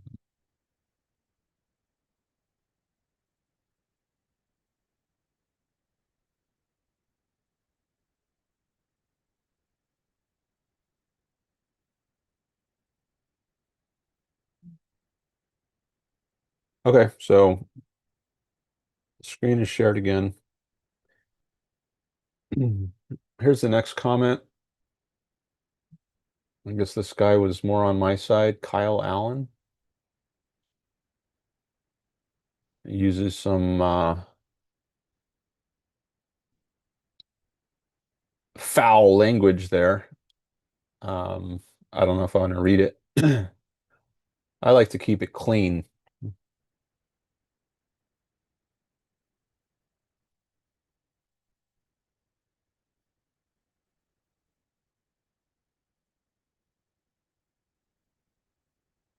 Um, Maybe I'll just skip over that thread, go to this one. Okay, this is another one that I replied in to a person who is on the other side of the issue. He says, no, crossing a border illegally is not just, because I had said in my original post, it's unjust. ICE raids for peaceful people are unjust and irrational. And then he's saying, no,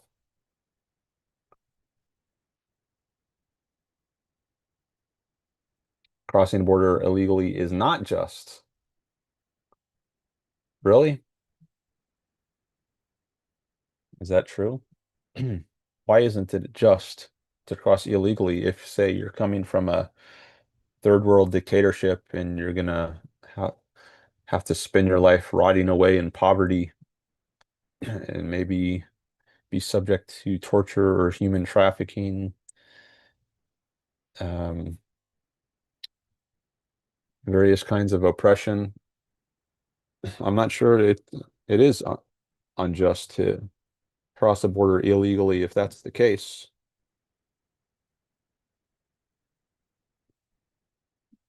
Unjust means doing something that's not fair. Is it not, is it fair for the person to just have to remain in his terrible country for forever or for decades or years? Is that just? I don't think so. ICE is simply doing their job of deporting people who are not here legally. That is the definition of justice. Really? What if it's slavery we're talking about? What if it's just catching slaves who've run away from their masters? If the law permits slavery, as it did early in America's history, is it the definition of justice to just catch those slaves and give them back to their masters? Or is that injustice? I'd say it's injustice because no one deserves to be a slave just by virtue of their skin color. Just because something's a law doesn't mean it's just. It's a just law or that it's good to enforce it. Um, some laws are evil and should be repealed and abolished. All right, but there's a lot of replies on this comment. Um, let's look at some of those. So my first comment is the immigration laws are unjust because they're too restrictive and they make it too hard or even impossible in some cases for many people to immigrate. I read an article by someone at the Cato Institute on immigration, which taught me a lot about this subject. So if you want to see the evidence that the immigration laws are very restrictive, um, I would recommend that article. Let me see if I can find the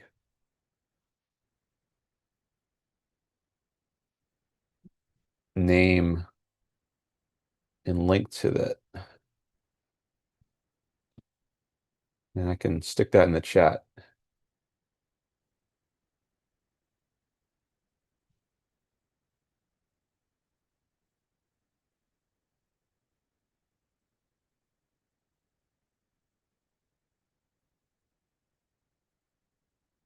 Ah, yes, here it is.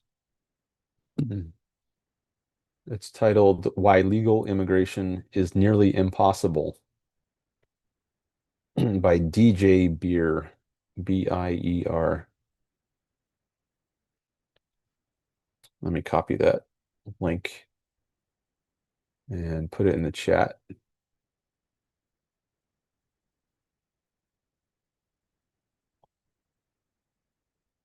Okay, there it is. So if you want evidence of how difficult it actually is to immigrate legally, I recommend that source. I learned a lot from that. I read that maybe a year or two ago.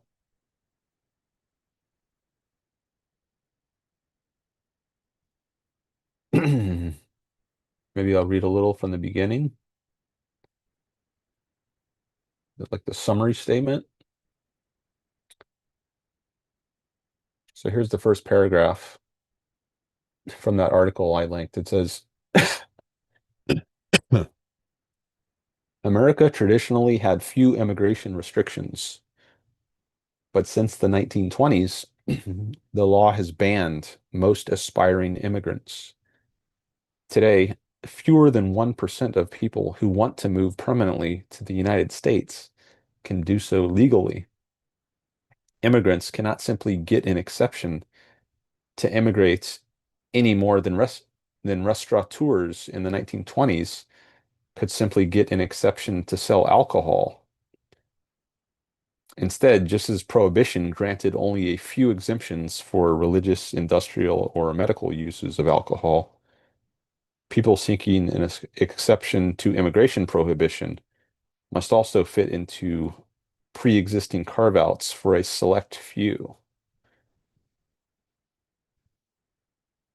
Many Americans have the false impression that these carve-outs are realistic options for potential immigrants to join American society. But the government's restrictive criteria render the legal paths available only in the most extreme cases. Even when someone qualifies, annual immigration caps greatly delay and more frequently eliminate the immigrant's chance to come to the United States. Legal immigration is less like waiting in line and more like winning a lottery. It happens, but it is so rare that it is irrational to expect it in any individual case.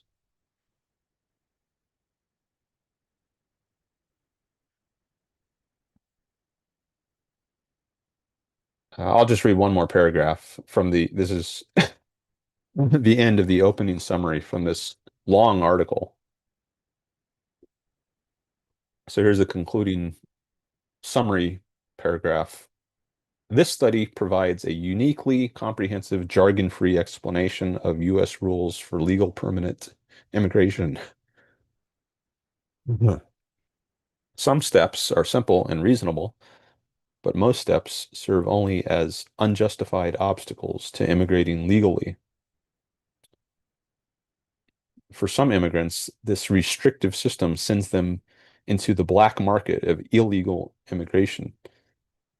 For others, it sends them to other countries where they contribute to the quality of life in their new homes.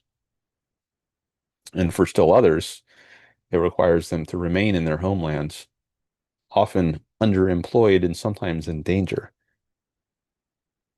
Whatever the outcome, the system punishes both the prospective immigrants and Americans who would associate, contract, and trade with them. Congress and the administration can do better, and this paper explains how. All right, so that's the abstract from that paper.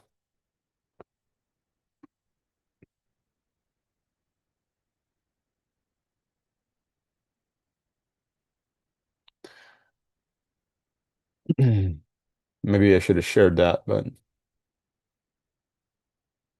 I didn't want to change change the screen that was being shared. Too much shifting, I guess. But you got the link there in the chat, so you can read it.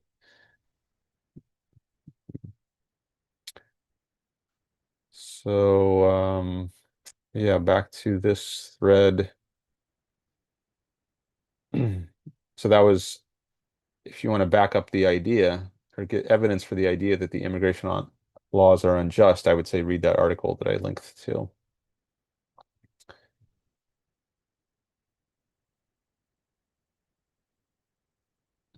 And then he says in reply to that, yes, I am sure you know better than anyone else what the truth is about immigration in the USA. I don't know why he would say that. Like, what is the relevance of that comment? I'm not claiming I know it better than anyone else. I'm just making a claim about it that it's bad. Can't I know that? Or at least be reasonably confident based on things I've researched and based on things I've read, like this article that I was just reading from? What is the point of this comment? I mean, if you disagree with something I'm saying, if you want to dispute that the laws are unjust, okay, we can debate that. But why would you be making this claim that I'm like this sarcastic claim that I think I know that he's sure I know better than anyone else? Seems kind of obnoxious a little bit to me. I don't think I blocked, no, I didn't block this person.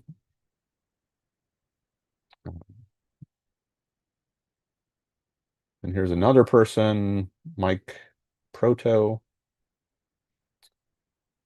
allowing rampant illegal immigration is unjust and goes against the basic principle of consent of the governed. There is nothing unjust about the laws we have on the books. If anything, we need to roll back legal immigration or have a moratorium as well. Yeah, so I definitely disagree with Mike. Maybe he's not familiar with the sorts of data in that paper I was just reading from. Or maybe he has different ideas of what justice is. But I definitely think the laws are unjust.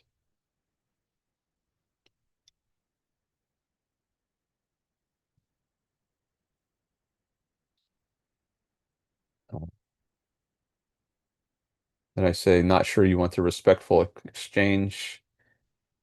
I think that's because of a comment he made, which is not appearing here, which I thought was kind of condescending, or maybe I forget what it was.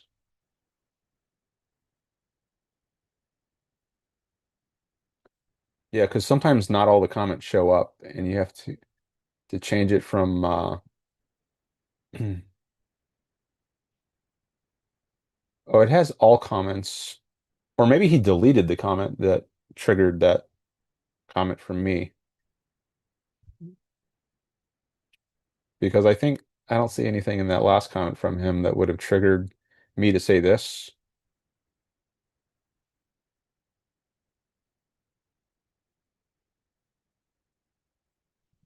Yeah, I maybe there was some other comment here that got deleted.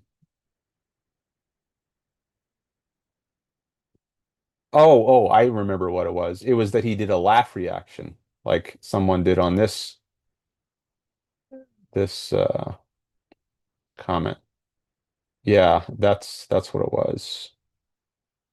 So maybe if I open up this, yeah, he did a laugh reaction. So if someone does that, then that might make me wonder, do you really want a respectful discussion here, or you just want to laugh at someone? Um, because that's a way of being kind of cutting without having to say anything. Just use that laugh emoji, um, which I think sometimes can be appropriate, but other times I don't think it is. And if someone uses that, like on a comment that I make, then it often will at least raise a flag. Like, I don't know if I want to invest time engaging with this person if they're gonna laugh at my comments. I mean, is that a respectful way to treat someone's comment? If you think they deserve disrespect, then okay, I guess it can be appropriate to use that. But then I might think you don't deserve respect. So I guess there's a risk of turning someone off if you use that. Maybe you think it's worth it. Um,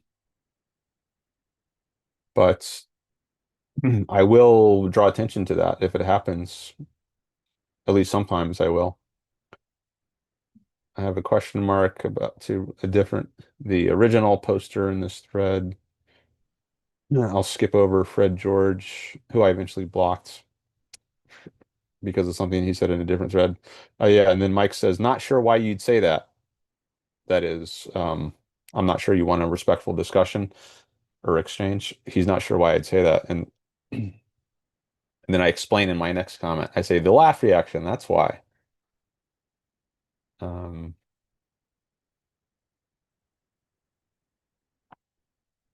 and then there was some more from Mike. He says, I'm not in the habit of begging people to defend their views, and I won't start here. What I will say is when I see someone challenged on their position and they don't wish to respond, it tells me they have a weak argument. So, how about being disrespectful, like by laughing at someone? Um, I don't think if someone doesn't respond, I don't think it necessarily means they have a weak argument. It could just mean that um, you're not behaving appropriately. You're not acting respectfully. So you don't deserve a response. That could be the reason. I think some people are not worthy of response. They're a waste of time. Um, and if you're disrespectful to me, then I might think you fit that category. It's just not worth my time to engage with you.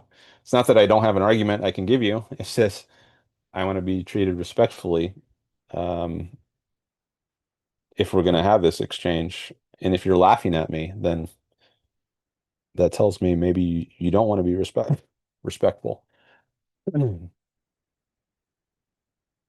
So then I say that here, I don't engage if you're disrespectful. And he says, a laugh emoji isn't disrespect. Really? It's an indication that I found the thought expressed to be absurd. Well, isn't that kind of is that different than saying you disrespect something? Like if you're calling something absurd, uh, is that kind of a way of being disrespectful?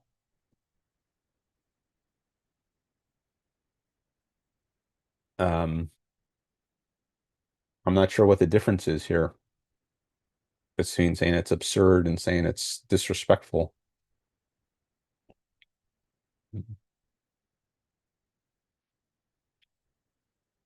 Uh, that is to be expected when you make political comments.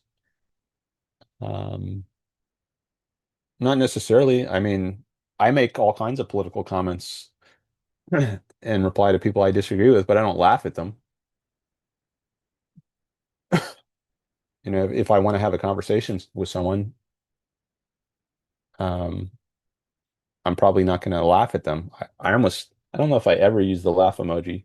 If I do, it's extremely rare. Happens to all of us. But if you are confident in the statement offered and have thick skin, it shouldn't be hard to slap me down.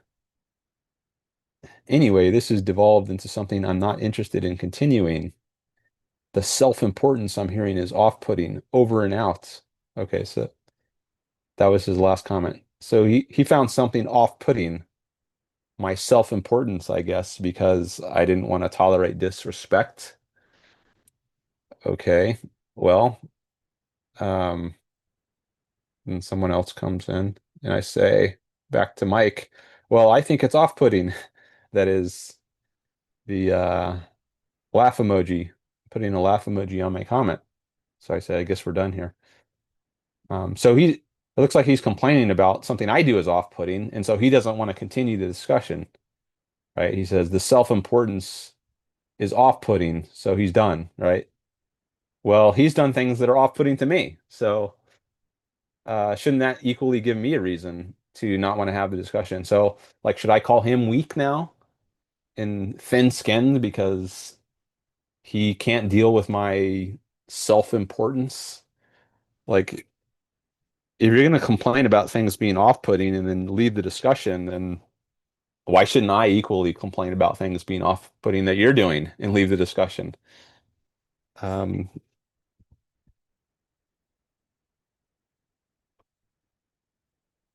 but anyways, I guess he didn't want to continue, and at least not continue on the kind of terms that I was wanting to continue on. So that was his last response in that thread.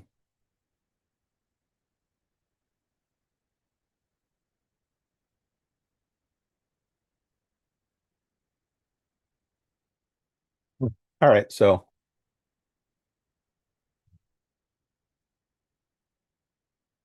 um, oh, we finally got a new chat from Robert. Let me uh, let me stop the screen share and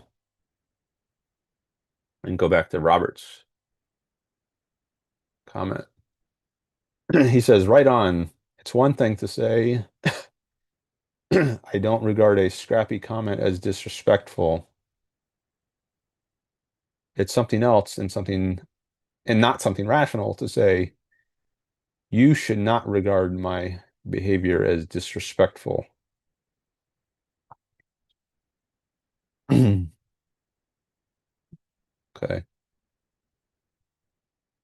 Uh, yeah, I think he was kind of saying that that last point, like there was something wrong with me because I wasn't putting up with his laugh emoji. Um, but he wasn't wanting to put up with my self-importance.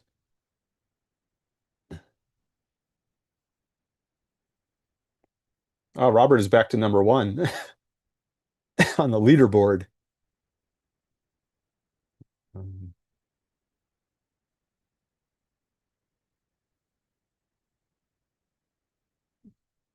I thought a lot about how to engage in a way that I enjoy, how to do it in a so I don't like to have nasty conversations with people. I like to have civil conversations.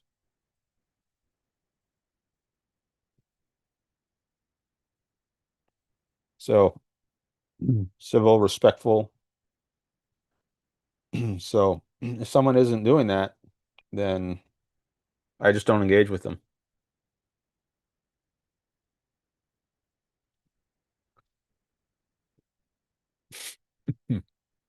I don't enjoy it if it's uncivil. But I do very much enjoy it if it's civil. So I enforce that rule, as you may well know from the chat. I've blocked many people. Well, I don't know how many, but I've definitely blocked people from my chat in the live stream who are not being civil. Um,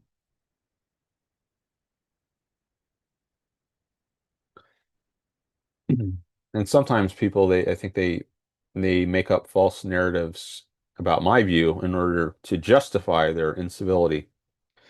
Like, I think there are some people who you can reasonably be uncivil to, like a murderer, right?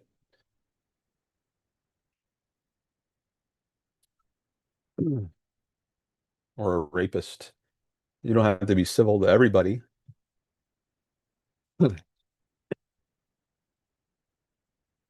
Some people don't deserve civility, but you can lie about someone and lie about the position they're holding in order to justify or rationalize your incivility to them. I think Hunter Avalon is someone who did that to me. He was very disrespectful and uncivil in one of my videos, which is linked on my channel. He was calling me all kinds of names, using profanity against me. Um, this is another YouTube streamer who has over 500,000 subscribers, last I checked. And I debated him once. I called it his show. And he was he was kind of mocking my appeal to civility when I was saying, do you want to have a civil conversation? And he said something like, there's you don't get to you don't deserve civility when you say the poor deserve nothing, which I didn't say, but he distorted my position and claimed that I said that, I think, in order to justify the incivility on his part. So if you can distort someone and try to portray them as a monster or holding some monstrous view, then you can I think that's what people sometimes do to justify being uncivil. Um, but that's could be dishonest or simply misinformed, but um, you need to take care to get a person's viewpoint right if you're going to criticize it or be uncivil. I think Ayn Rand is often smeared, and she's portrayed as uh, as a monster, um, to justify some of the vitriol against her. Like her view on selfishness will be distorted. Like according to her, you should just be a rude jerk, and not give a damn about anyone else. It's, the stereotypical caricature view of what selfishness is, the straw man of her view. She makes very clear that's not her view, that she thinks you should be just, respect people's rights, and that it's in your self-interest to do that. But I think many people don't care about the truth, and they distort her ideas and smear her.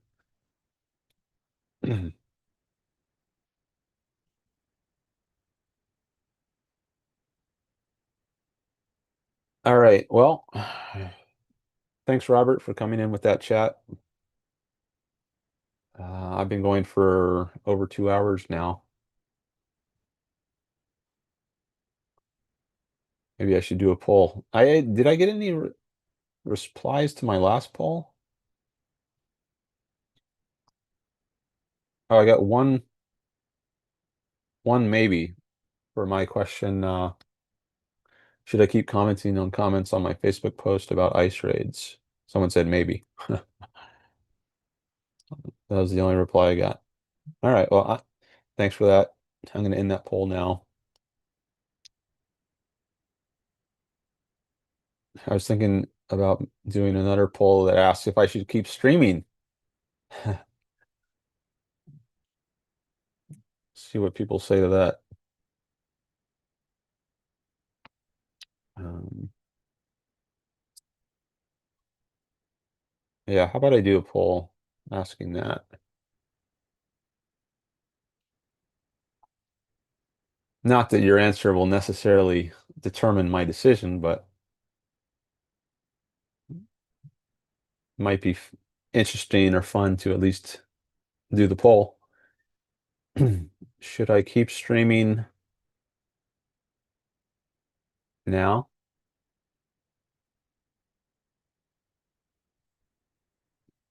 Yes, no, maybe. Same three options.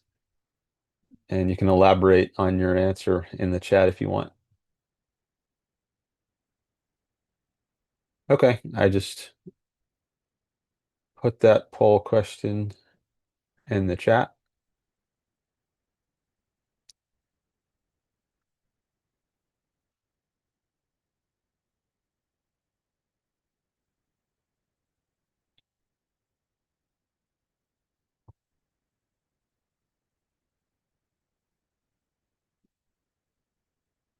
In the last live stream, I was engaging a lot with a chatter who I had some problems with the way he was engaging evolutionary capitalism, utilitarianism. That was his name. And I was explaining what the problems I had with some of his chats were. So I guess if you want to hear more about my philosophy of engagement, of how I like to do discussions, you can listen to that last stream.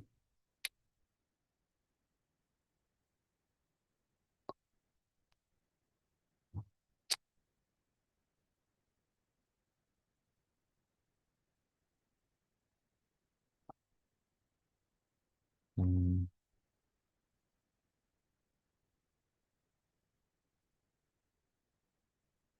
Wonder what Yaron Brook. I saw he was live streaming.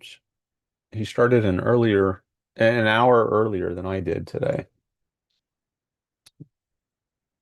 but I didn't see the show title. Oh, he's up to 39.9 thousand subscribers now. He's been getting closer and closer to 40,000 for a while. Okay, so today his stream was on Syria, Israel, Epstein, Powell, minimum wage, taxes, tariffs, and shipbuilding. Okay. When I checked it a few hours ago, it just said TBD as the title. So I wanted to see what the actual topics turned out to be. I haven't heard his last, I don't know, two or three shows. I've been trying to catch up, but I'm a bit behind. I hear most of his shows.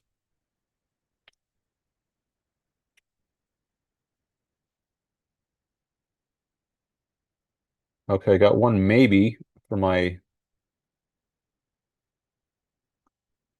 in reply to should I keep streaming now? Do you want to elaborate on your maybe, whoever that was? I don't know who it is. It just tells me there's one vote for, oh, two votes for maybe. Um, so whoever made those votes, do you want to say in the chat what it depends on? Ah, Jason is here. Hi.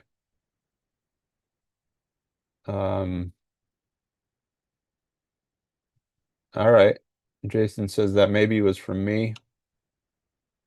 Um, and he says, I missed your on show today, except the last half hour. And you're number three on the leaderboard. Um, Robert says it's worth mentioning that your live events often conflict with your on schedule, which may be impacting your audience numbers. Yeah, that's possible. Jason says just got here.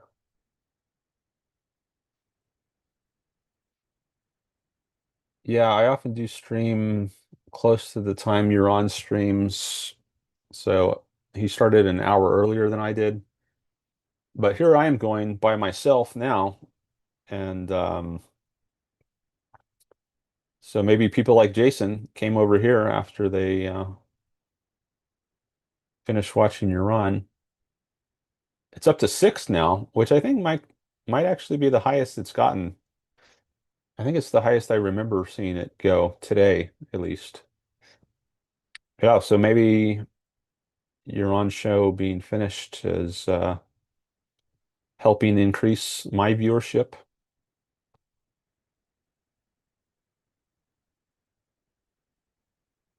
I do know some people from his show watch my show. Actually, I met some of his viewers at OCON, and I've seen some of them on my live stream as well in the chat and calling in. But I actually got to meet some of them in person as well,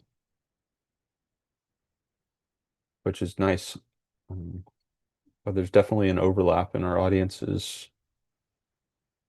Um, oh, now it's up at seven. Nice. Um, now it's back to six. Adjust moment by moment. If you want to help this in the algorithm, you could give the stream a like. I'd appreciate that. Maybe that'll get some more people to come by.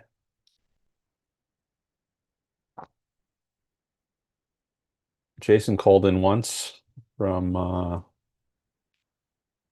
not sure where from. Let's see if we got any more votes on the poll. Now, so far it's just two votes for maybe.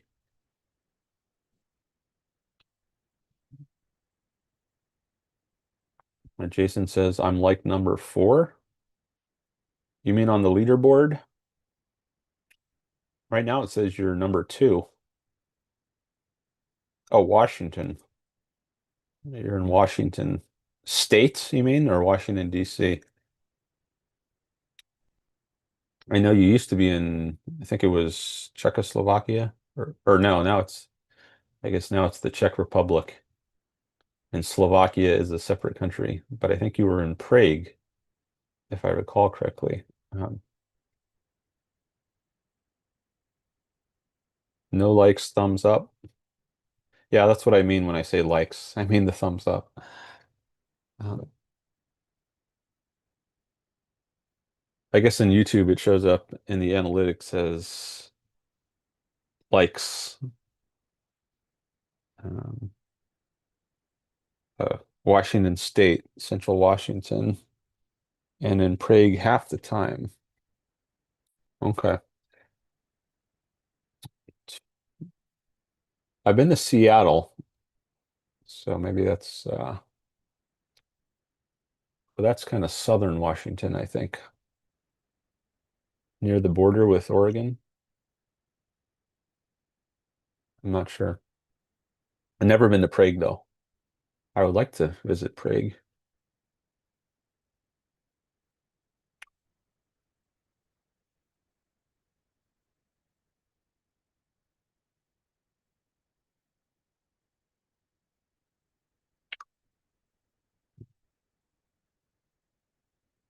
Very red country in a very blue state. Oh, a very red county in a very blue state. No, Seattle is north.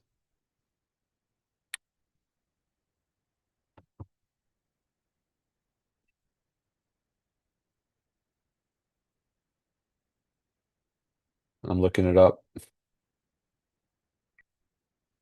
Oh yeah, I see now. Oh, I guess it's just Portland that's near the border. But Seattle is, yeah, maybe a little over halfway up. I went to Seattle in 2016, I think.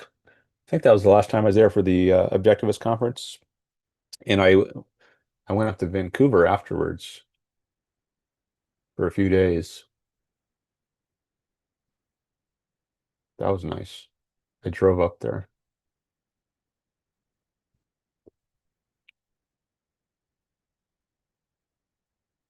Mm.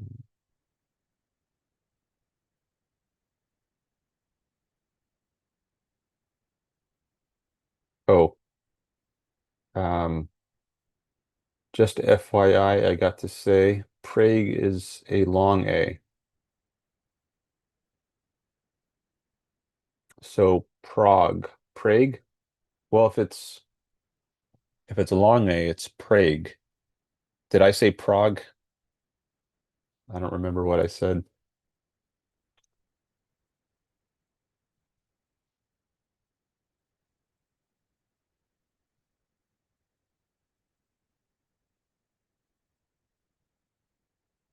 The city Prague is pronounced with a long A. Okay, long A. So Prague.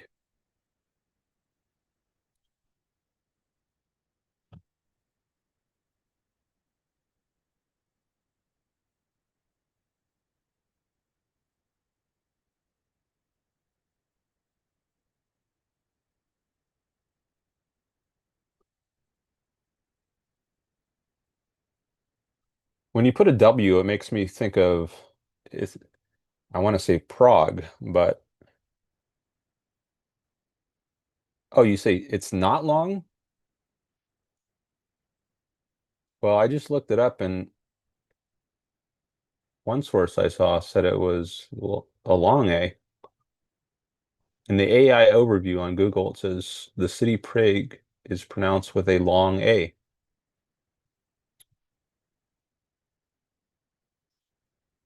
But you're saying it's not that. So maybe you're disagreeing with the AI.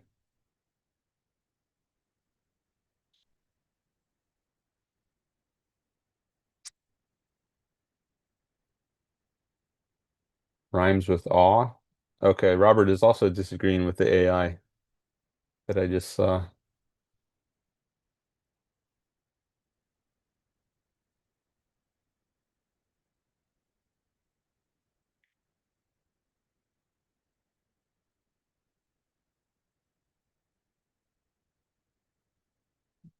Uh, okay, I'm going to click on this thing that says how to pronounce Prague or Prague.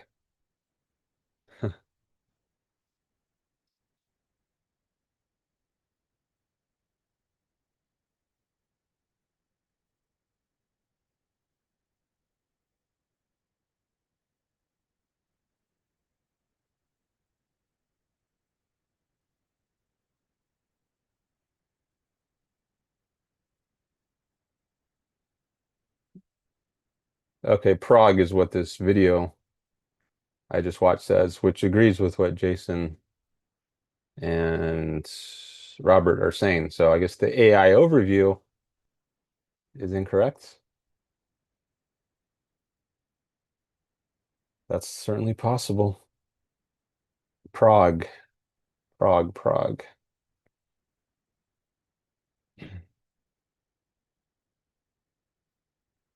Now, how am I going to remember that? Prague rhymes with dog.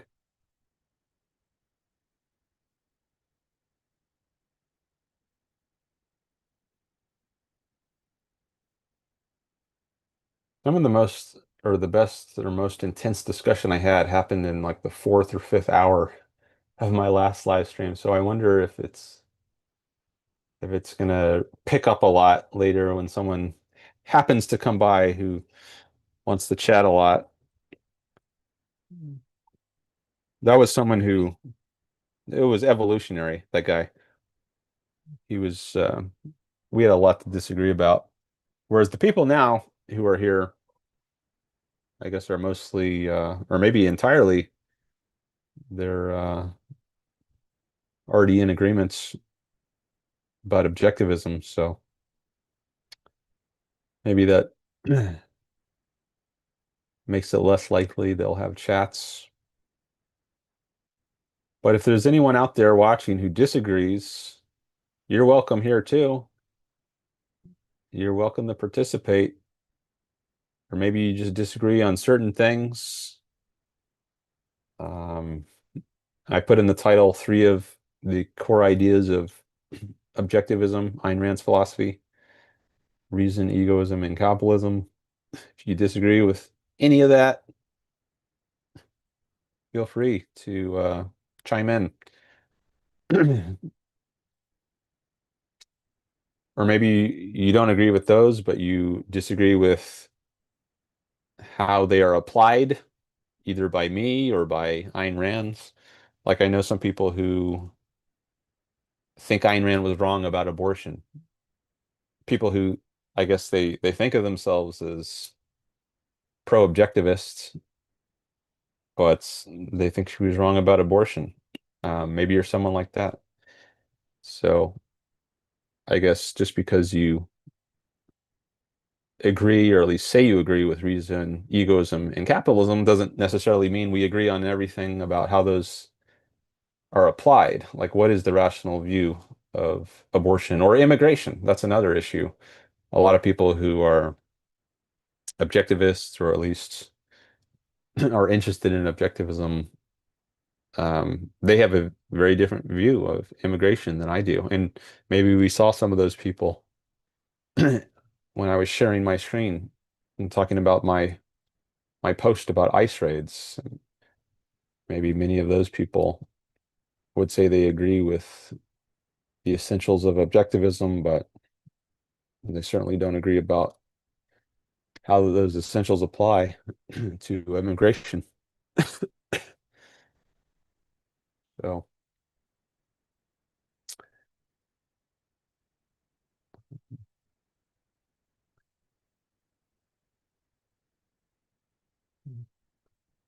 I want to get some intense discussion going here.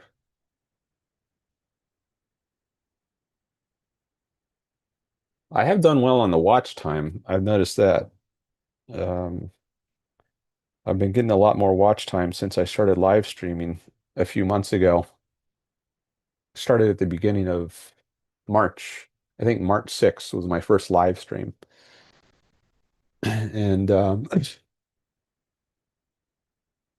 I've been averaging maybe 4 to 5 hours a day of viewership. I mean, there's a big spike whenever, like today, there's going to be a big spike in the number of hours people spent watching my channel. But on average, so, maybe it might be 10, 20, 30 hours of watch time.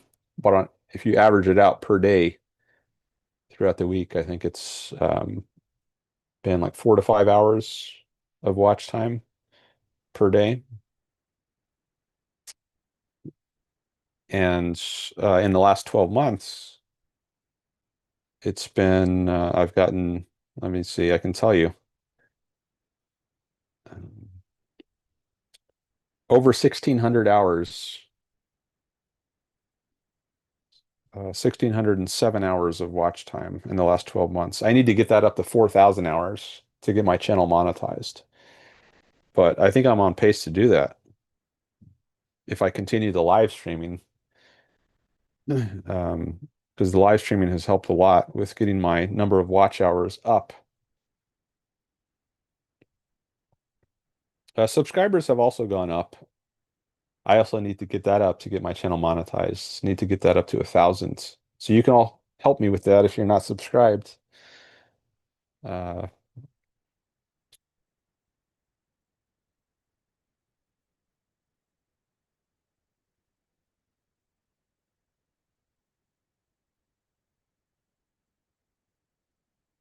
yeah, I'm just doing a little math on my calculator here. So I've got 1,607 hours of watch time in the last 12 months.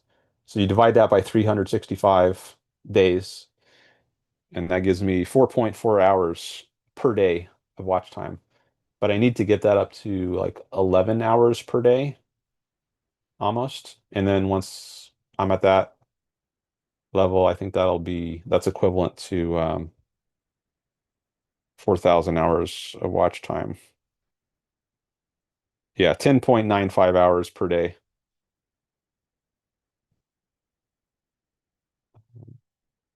So I think I'll hit that if I keep live streaming at the rate I've been twice a week.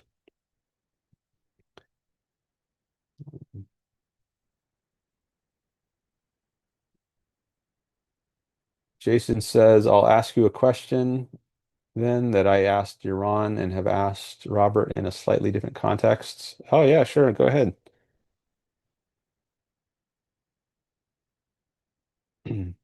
Yeah, I'm definitely looking for content to engage with here. So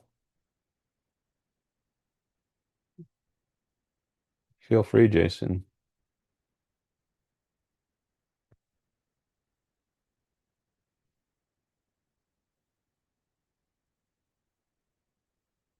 Mm.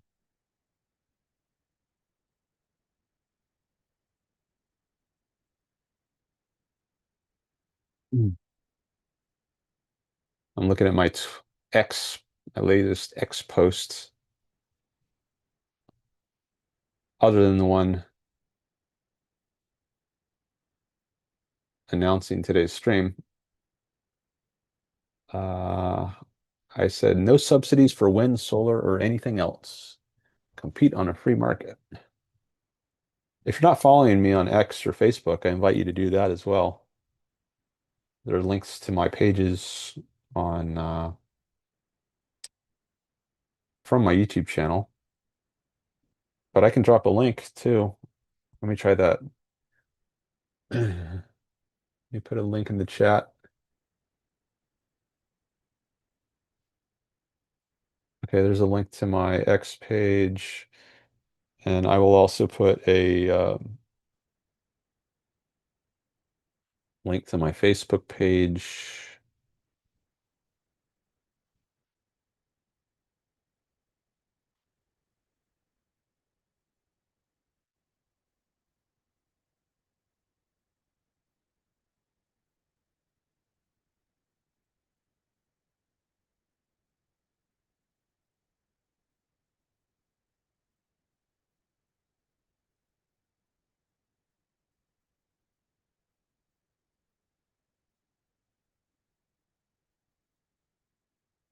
Okay, so Jason says after 9/11, I bluntly told the early anti-war crowd, no, I wanted the victims avenged. Is that the same as being vengeful? If the war was fought swiftly and properly, can it be both just and vengeance? In fantasy, do you want superheroes to do the same, or do you prefer the ones who enact their own vengeance? I'm not sure what difference there is between being just and being vengeful. I guess in the one case, it might be like justice by definition is it's appropriate. If you're getting justice, you're getting what you deserve. If you're getting revenge, then it may or may not be appropriate. Like maybe you're getting, um, maybe it's not an eye for an eye. Like if you consider that to be a just kind of outcome, because they're this, you get compensation in the appropriate amount. Eye for an eye, it's equal on both sides. But if it's like eye for an arm and an eye or something, or eye for a face, right? You get not just the eye, but the whole face. Then maybe that's vengeance. That could be vengeance. That could be part of vengeance, but maybe not part of justice because your penalty is too harsh. You're going overboard. So maybe that's a difference between justice and vengeance. One is like appropriately proportions, whereas the other is not. Not necessarily, at least. Maybe you could have the right amount of vengeance, and maybe the right amount of vengeance is justice. I haven't thought about this before. Well, I actually have thought about it, but not a lot. I'm just looking up the definition of vengeance. Punishment inflicted or retribution exacted for an injury or wrong. That's the first definition I get from Google. So that leaves open whether it's inappropriate amount of punishment or retribution. Whereas I think with justice, it's kind of built into the idea that it's an appropriate amount.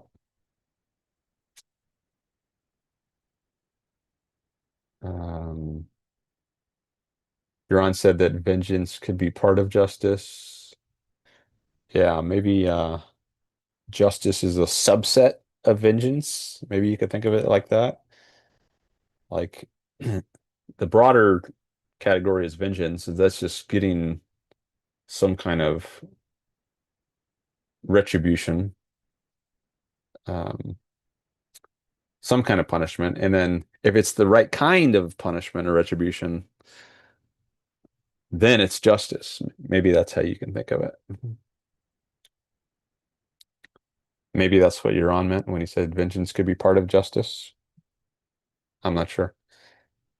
And then Euron recommends The Count of Monte Cristo, and I've started the audiobook. I haven't read that, but I think I heard about it that in that book, one of the characters goes overboard in trying to get vengeance. Like he becomes obsessed or consumed totally by it, like in an unhealthy sort of way.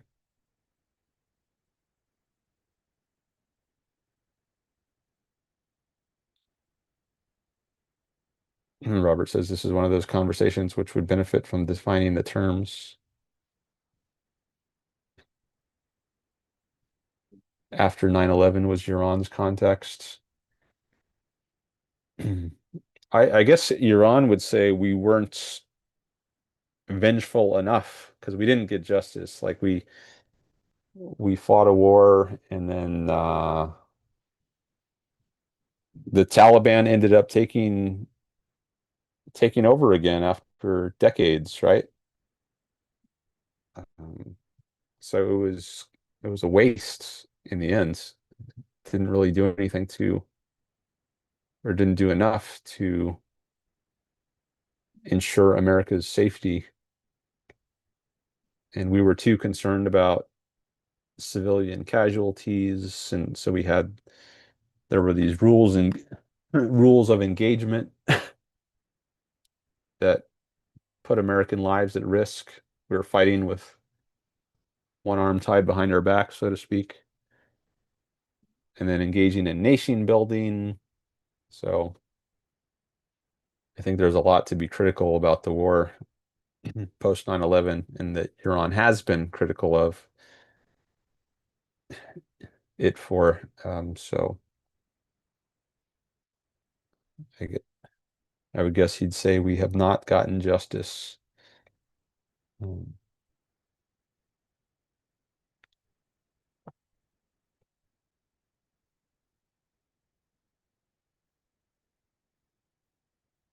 I only get so many characters for my money, but I mentioned if the war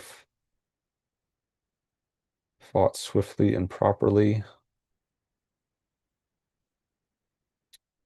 I guess Jason's in the middle of typing his chat. Yeah, there's a limit on the characters. 200 characters, I think you get per chat.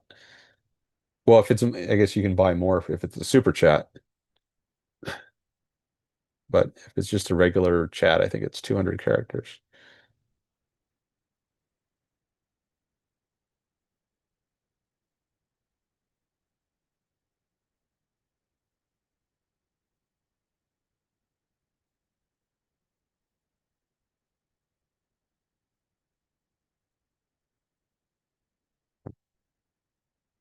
All right, maybe I will say more about your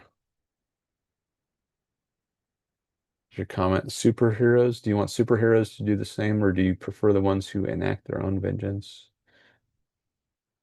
Um, Maybe I'll say more about that and these other comments coming in from Jason. But I think I want to take a break again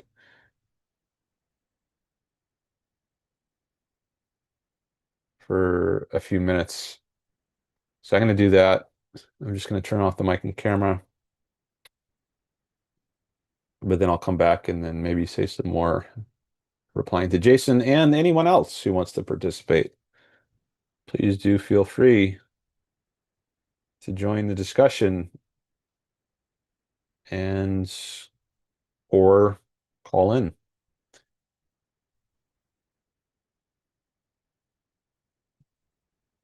I also need to get a quick snack. Um, but do feel free to keep chatting while I'm gone. I encourage that. Okay.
Right, I am back.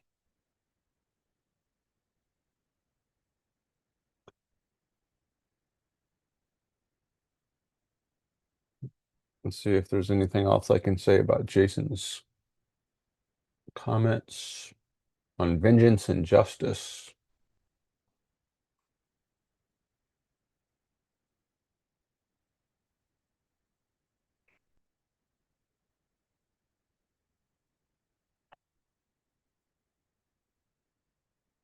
I'm not showing up yet. Oh, no, I'm showing up.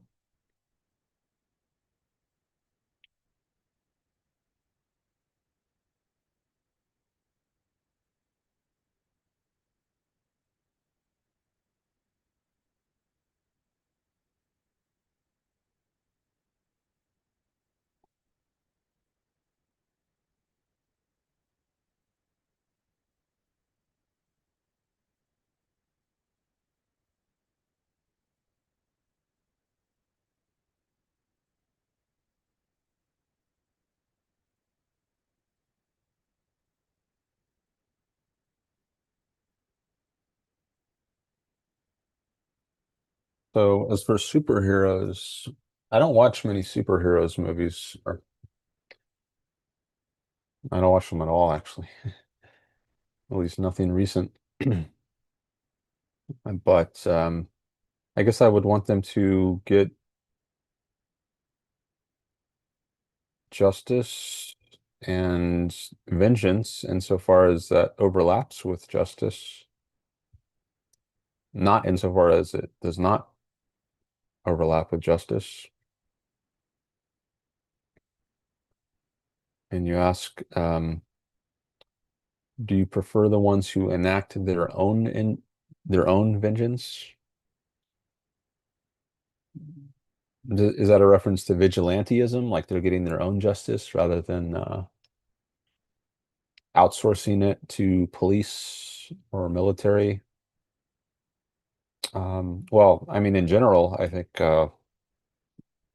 vigilantism is not good, insofar as that's a kind of anarchy, taking to the law into their own hands. But isn't it the case in many of these superhero movies that like there's only a superhero can get justice? Like there's something inadequate about the police or the military, so that it takes a superhero.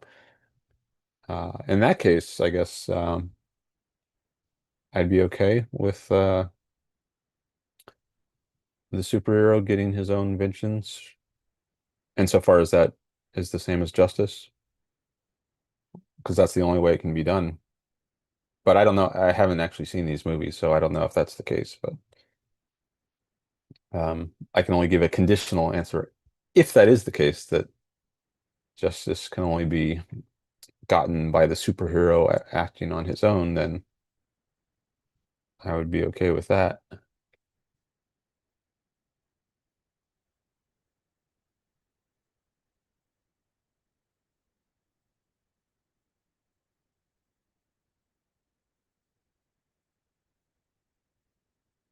Jason is back. He says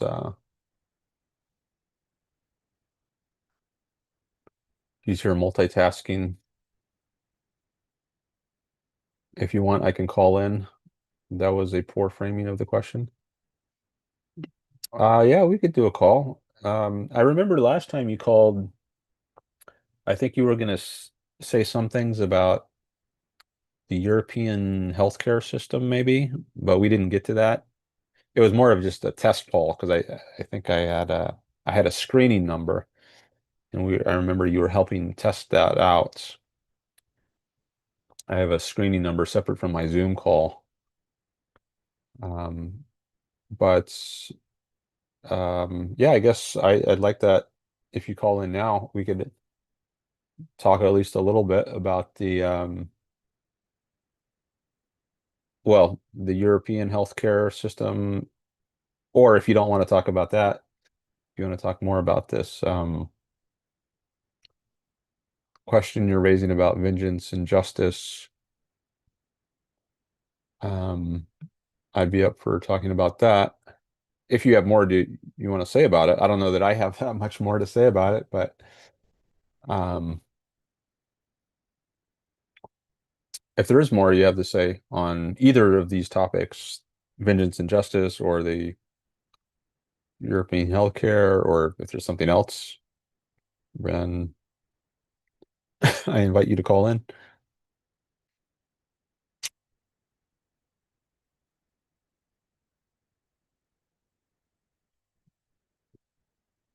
Hmm.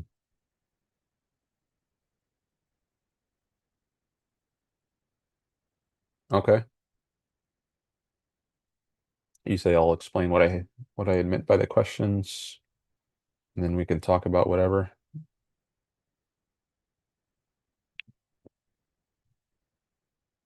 I guess maybe that'll be a good test for my new system as well, because I have a new laptop and I haven't done a call yet with someone since I've had my new laptop. So that would be another reason to it would be good to have a caller just to make sure my new setup works.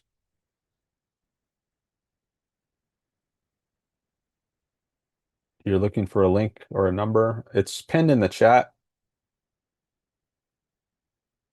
It's not in the description. I guess I could have put it there. I don't know if I need to close the last poll in order for it to show up. I just ended the last poll. I had forgotten about that. Maybe that was interfering with the pinned chat, but you should be able to see the Zoom link at the top of the chat.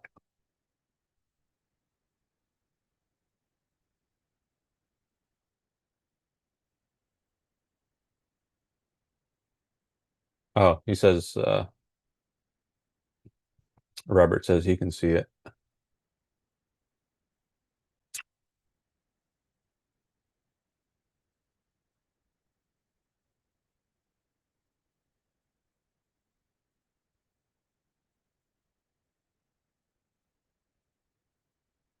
If you've chosen dismiss pin message, it will be hidden. Okay. Yeah, I never unpinned it. I know you can unpin a message that's been pinned, but I never did that. I thought maybe just when I did that poll, it interfered with the ability to see the pinned chat, but I closed the poll. So if that was causing any interference, I guess it's no longer doing that. Jason says he's trying.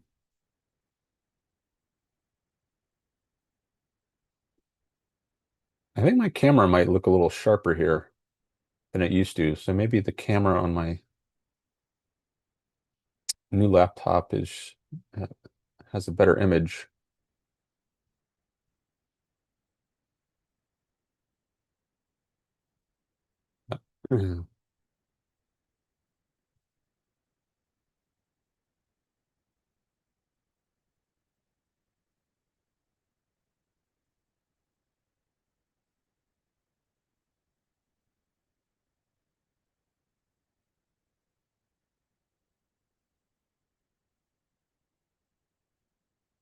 About four people watching now,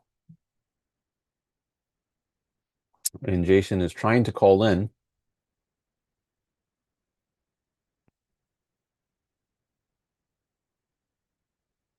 Hopefully it's going to work.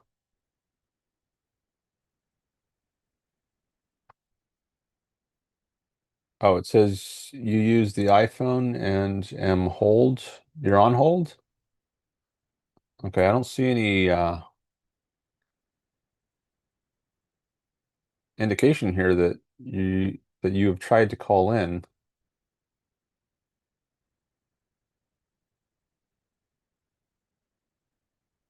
Maybe you're still trying.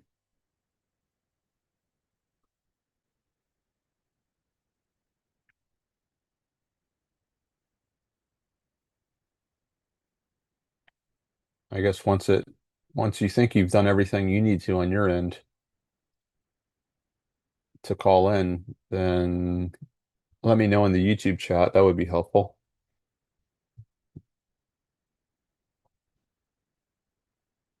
Ah, okay. I think this is Jason.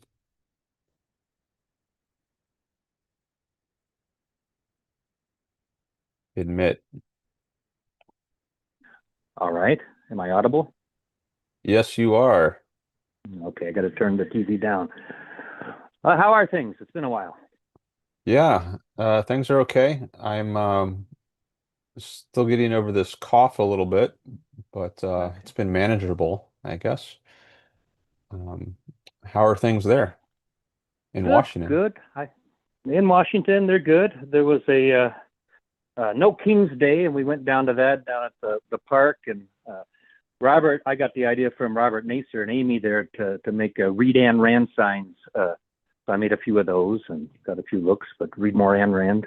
It was a pleasant day out in the park. Okay, that was what was it, June 14th? Yeah, June yeah. First 14th? week in June, second week. Okay. Yeah. And just real quickly, I don't want to. I know you don't like the superheroes. Maybe you like the sci-fi. Superman came out. I like these films. I was 9. I saw Superman with my dad in '78, and I kind of keep up with them. I was watching one Screen Crush where they really break it down, and they were talking about the last one that came out in 2013. And I was surprised how nonchalantly he said, Superman's an objectivist. We're talking about the last one. It's just good to get that out there because, and then they explained that reasoning, so that got me thinking a bit about vengeance. But they hear that Superman's dad was an objectivist, and just to hear that in a very popular review of the movie, and that tries to explain it philosophically, I thought that was interesting. So it got me thinking, and I've asked some questions about vengeance, and I've asked Robert, and he has a take on it, and I asked Yaron, and he's referred me to. I tried to get some better literature than the comic books, so he referred me to Count of Monte Cristo. So Who said that Superman was an objectivist? Screen Crush, it came out yesterday, uh, and it's comparing the Snyder one, and it's carrying with the recent one that James Gunn made this year. Oh, okay. Yeah, I'm not familiar So the with yeah, what was it? Crush? Something Crush? Screen Crush, yeah, it's Green called Screen Crush. Crush. Yeah, they Oh, do a lot. They do a lot of breakdowns of movie reviews, really good. And let me see, I can find the exact link for you. And it was about the 6 minute mark. It was just so nonchalant that I had to go do a retake. I said, so basically, what they're explaining the film, and this is the old one. Clark Kent's father's an objectivist, and then he go on to say, and he's telling his son to be objectivist. And the reason for that is because maybe in the last one that came out in 2013, his dad says, frankly, maybe you don't have to save people. Do what you want, and he's explaining that, and then he's comparing that to the current one, which I won't spoil, but yeah, so just to have it said, I thought was noteworthy. does I can just Google this now, but I was going to ask, does Yeah. Superman kill people? Because I thought Well, maybe he didn't. he's not meant to. Let's make the question a little bit clearer since the last one. He doesn't kill anybody unless somebody's in immediate need of dying, right? And that's exactly what they solved in the 2013 one. He was General Zod was laser beaming people, and he had to break his neck. Other people are going to be killed. But put in a case where could we capture somebody, without somebody dying in the moment and bring him to justice versus enacting, I picked the word vengeance. I don't know, enacting, that's kind of a question. What do we want in our science fiction versus what do we want in our own police force and in our people? So it's a question. I was looking for answers from different people. I remember hearing Euron addressing someone's question. Maybe it was yours. I don't know, but I think someone asked him Yeah. recently uh, about what he thought about the fact that Superman did not kill people. I forget exactly what the question was, but I think his answer was that that's not good. Like it should, it's Yeah. I guess in some cases it's good to kill people, and there's maybe some altruism or something involved if someone has a strict policy of not killing anyone, like no matter Yep. how evil they are, no matter what kind of destruction they've done. Um, Yeah, and that's maybe why I like to call in. I mean, you're fitting with only so many characters. I get that the plots are different. All these things are happening, but yeah, obviously it's the Joker. I mean, and I think when I asked Robert too, you want to kill the Joker. I mean, he's just such an insane person who's killed a lot of people in the past. And if you're Batman, and as the drama unfolds, Joker should go. And if Batman's having hesitation, then that's not a good story for me. Something's not right with that version of Batman. I agree that, but different stories are said a different way, and we get the new Superman out, and I had honestly. Now Robert answered a question to me on his show, and you can go back and play it. It was more about the superheroes, and he has a different take that maybe in the way I phrase it is vengeance is not something your best soldier start looking for. In order to be a proper soldier, it's not something that he's having, especially me using the word own sense of vengeance. So maybe the analogy fell short there, or he didn't, whatever the context of the question, but I don't know. I was trying to make something topical because I think Superman's kind of a cultural footnote on what's going on, I guess. But anyway. I see if there's Robert's in the chat here. Let's see what he says. He says, I still need to see the new Superman, but from reviews, it sounds like I'll enjoy it. But then with contemporary action films, I can usually take their philosophical shortcomings in stride. I guess so. Maybe one of Euron's criticisms would be that Superman is not just if he's not killing people who deserves to be killed, or Batman, like if he's not killing the Joker and the Joker deserves to be killed because he's killed a lot of people, then that would be a lack of justice. Yeah, and an annoying plot line, frankly. Yeah, that's fine. But I think the big moment in the last Superman was when Superman had to snap Zod's neck. This is the one in 2013. Because he was literally burning people. He broke some villain's neck. Yeah, because he was in the middle of laser beaming him with his eyes, basically. And did you find it? I just thought that Screen Crush. Let me get the Screen Crush Superman, if you found it, just so I can read the title. Superman versus the Man of Steel. I think that's it. One show, Superman versus the Man of Steel. One scene that shows why one worked. This is Screen Crush. He's got 185,000 views, and around 6-minute mark, he's just casually talking about his, Superman. Basically, his father's an objectivist, and he's telling his son to be objectivist. But it was like such a subtle. I had to go back and wait. This is Screen Crush, not one of you guys. I've never heard. I don't follow the Superman comic very closely, but I didn't know that anyone had ever claimed about his father that he was an objectivist.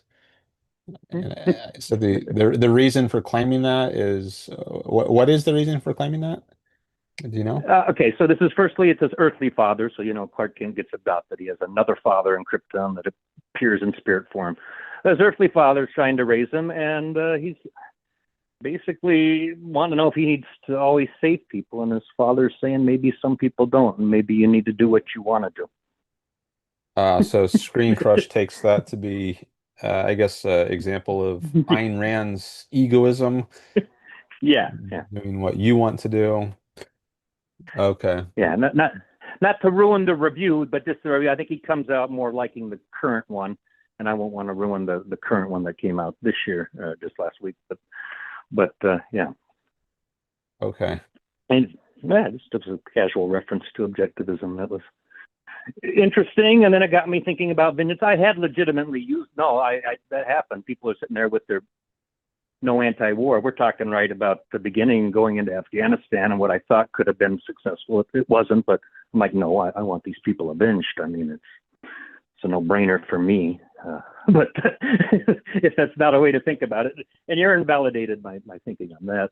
And I think my question to Robert was more floating about the characters. So anyway, that's just a lot of hate about nothing really. Anyway, we could talk about the healthcare in Europe if you want or whatever. Yeah, let me just read these others from Robert. He says, I guess if you take superheroes seriously, minor philosophical issues would be more of a poison pill. And then meanwhile, No Kings, excellent. Jason, No Kings in Livonia, Michigan was a good one. Very few crazies, only a couple annoying MAGA folks. Good to add an element of reason to the proceedings. Okay. I didn't follow that closely as it was happening. I actually just read part of the Wikipedia article about the No Kings protests a day or two ago. So I guess you were you said you were involved in that in Washington in Seattle Yeah, area. I mean, yeah, I was given a nut. I didn't have the idea until I saw Robert and Amy. They made those signs, read Ayn Rand, and a couple other good quotes about immigrants and things that were kind of tied it back to Ayn Rand. I don't, and yeah, made my own signs, and that's an idea for a T-shirt too. But Okay. Speaking of pronounce, we were talking about pronunciation before with Prague and Prague. And so, Prague. do you know that Ayn Rand is pronounced Ein as opposed to Yeah, and? Ein, like the German number one, Ayn Rand. Yes. Yeah, it's yeah, just thought I'd mention that. If I Um, say it wrong, I use an excuse that I lived there 30 years, and sometimes I take a pass as Praha. It's the local way of saying Prague, so Praha, and maybe haha. and Ein. So I kind of 30 years of pigeon English sometimes out there, talking to people. I think she put it once as Ein rhymes with mine as a way to remember the Ein, pronunciation. She's all about Ein. egoism and doing what's good for myself. So Ein and mine, maybe that's a good way to remember. Um, Yeah. okay, Robert just came in with another. I think I understand the question better when you put it that way, Jason. That sentiment, I want the victims avenged, is a noble one. Okay. All right. So how about yeah, you said you had something to say about European healthcare. I'd be interested to hear what you had to say. Oh, it's. I think it's a prison level of care. And it takes Prison? 5% of your income. Yeah, like something you get in prison. Really, Huh, I don't know. okay. I mean, it's there. I feel like you wait a lot. But one time I hardly used it. It took 5% of my income, and then my employer had to match 5% of it. And I lived amongst it. My children are with it, and I have to kind of accept it as being kind of efficient and something that's there for them. And I guess the other good positive, I don't know. I mean, I could see why people are attracted to it, and we could have that discussion, and maybe you could flesh out of me what I'm trying to say. But I really enjoy the private medicine there, given that they have this prison level kind of taken care of. I can go and do something simple for a very reasonable price. So we know we don't have capitalism here, and there they have. I guess obviously socialized medicine. There's three companies that kind of run it, at least in Czech Republic. I don't want to speak for the whole of Europe, but they have similar models. Maybe in the UK, I think it's owned by the government. They go through the motions of having three companies in Prague, but they're all in a fascistly kind of there. And yeah, you pitch in and you go on lists and wait for things. And it's not a place to have cancer. And then I've met two people who have actually well-to-do and had money, millionaires, and yeah, had eye cancer. He's going to the Mayo Clinic. He's not screwing around there. And other people go to the private clinics, even though they have that 5% taken out of their salary. But it's you break an arm, it's taken care of. I wonder why breaking an arm here in the States is so it should be a set procedure and not cost too much, but thumbs up. Okay, so it sounds like it reminds me of concierge medicine in the United States. Like there is the Yeah, medical system is to some degree socialized. We've got Medicaid and Medicare, and it's a regulated industry, but you can go outside that if you want better or maybe more convenience, more accessible care, quicker care, and use concierge, what's called concierge medicine. And there's also I don't know if direct primary care is what it's called. I know that's another sort of business model for healthcare that some people have adopted in the US. Still, I think still a very minor one, but it's outside the normal kind of healthcare insurance model. So it sounds like there might be similar options in Czech Republic if you don't like the more state-run or socialized healthcare, you can go outside it. But they seem, I mean, compared to what you're talking about here, they seem very, very affordable. I mean, even relative to incomes. So that's just interesting. Oh, it's more affordable over there. Yeah, and I don't know why. I mean, I guess I don't know. I don't want to. It's a question because you have this. I guess because they allow more freedom in that area, even though they socialize, would be one way to think of it.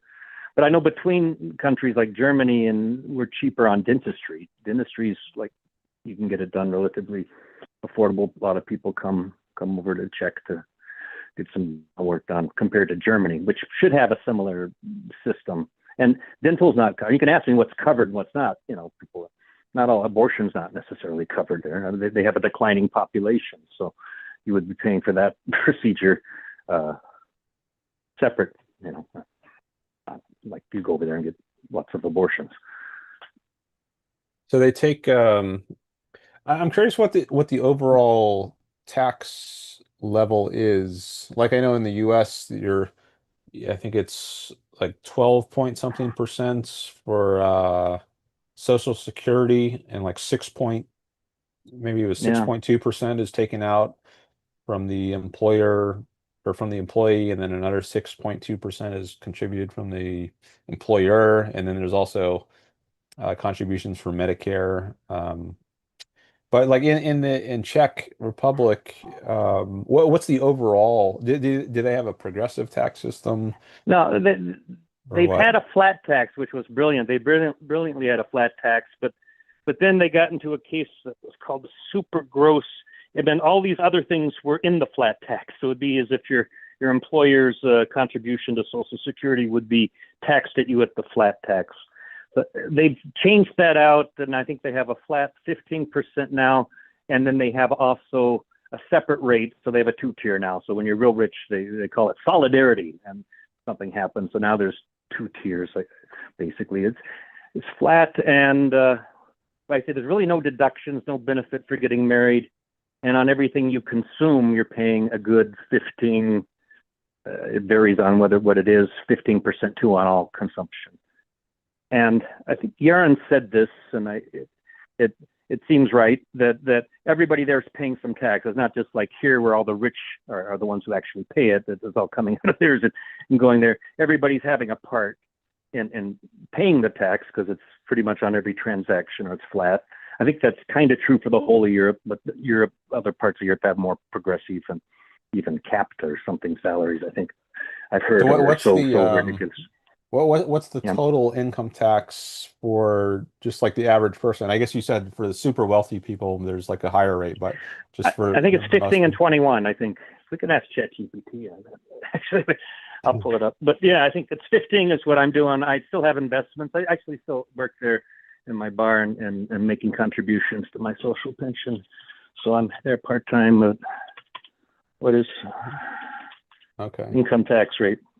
I'll just ask it to make sure I got this text and check. But yeah, go ahead and I'm ask. Googling I it mean, too. there's a lot to. Oh yeah, I see. I Yeah, just Googled it and I saw it says 15% for annual and 23. income Mm-hmm. um, up to 1.6 million Czech, whatever the unit of their money is. Yeah, it's 20 to the dollar, rough estimate. Okay. And then over that, if your annual income is above 1.6 million Czech, whatever, it's 23%.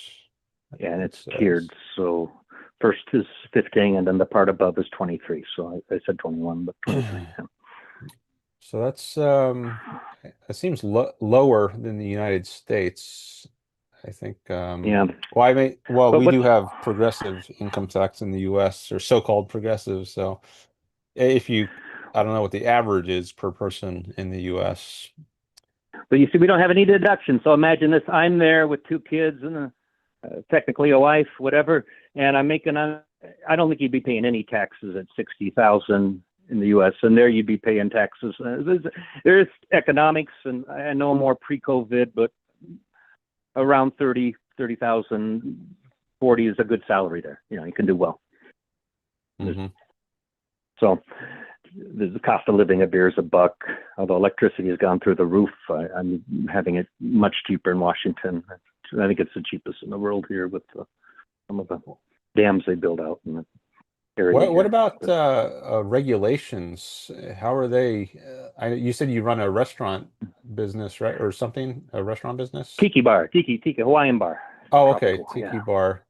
So I don't know if Yeah. that's like, is that regulated? If so, like to what extent? Yeah, I could tell you the difference between that and a restaurant and what we're allowed to heat up for people, like if they want a pizza, but that's about it. And yeah, it's getting more and more. They have a new one now where I have to make everybody go down to a doctor and see they're healthy. That's pretty much the extent of it, and just give them money for that.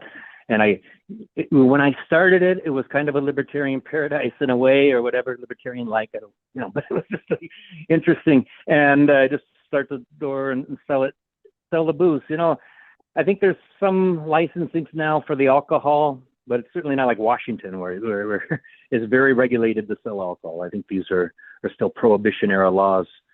So yeah, we can sell. I still think it's easier here than there. And I worked also in my day job in banking, and fintech is really cool there, and a lot of things you can do with the banks. And I think that's a result of having fewer banks and having just more freedom in the banks. So there are regulations, though. You don't have fees like you do here. That's because of a regulation. But yeah, Oh, is it, it's so were you saying that the banking is freer over there? yeah. Oh, I okay. yeah. And I think Aaron's confirmed some of that too in some discussions I've had.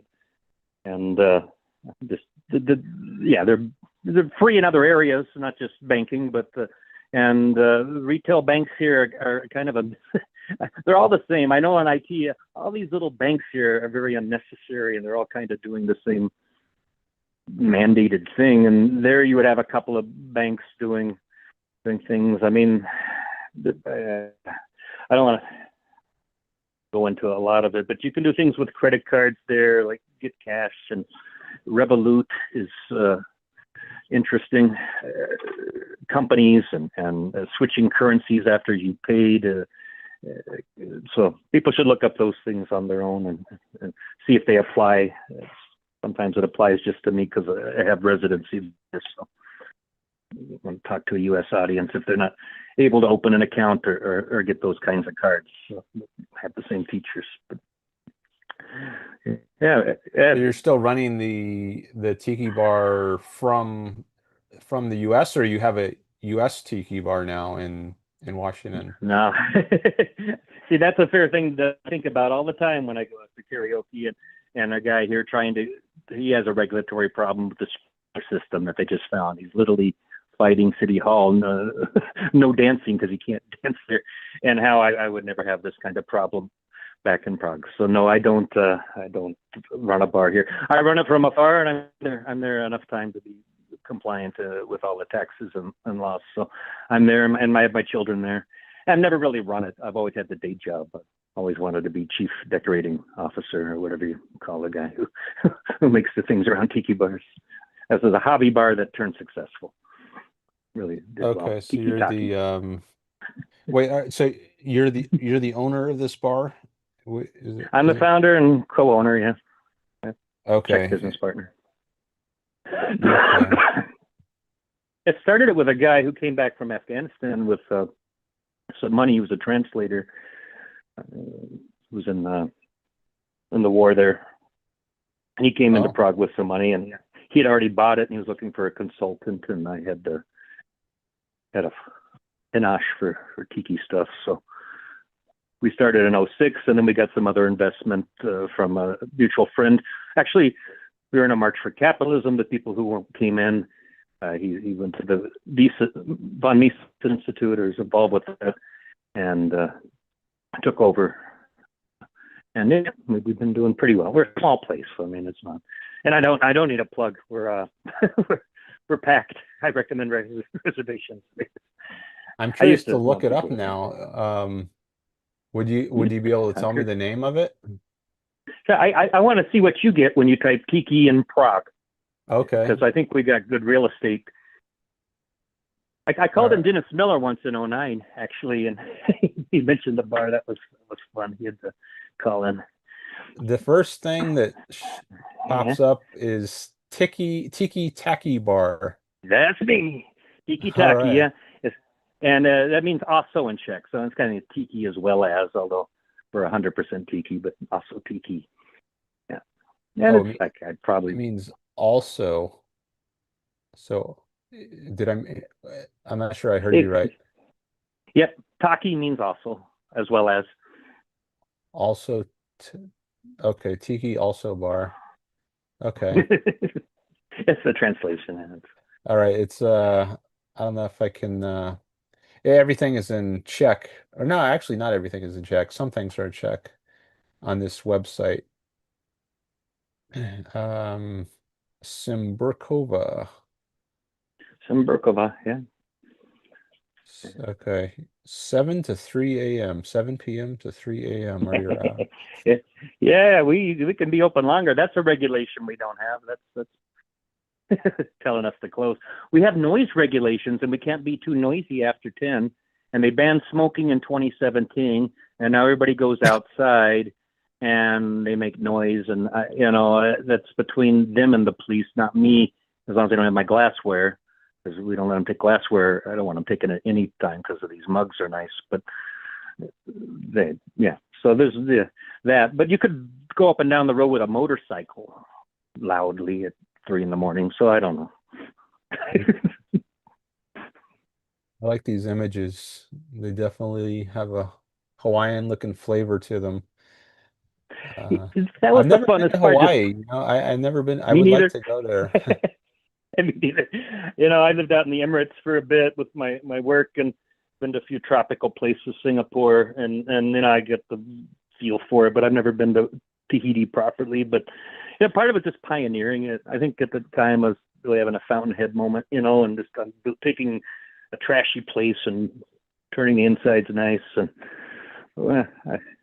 working with different people who I didn't know if I was just going to be a consultant or wind up taking it from him. But yeah, he had the other partner of mine had some issues, I think, being out in the war and substance abuse, and ultimately I got better investors, so it turned out for the best.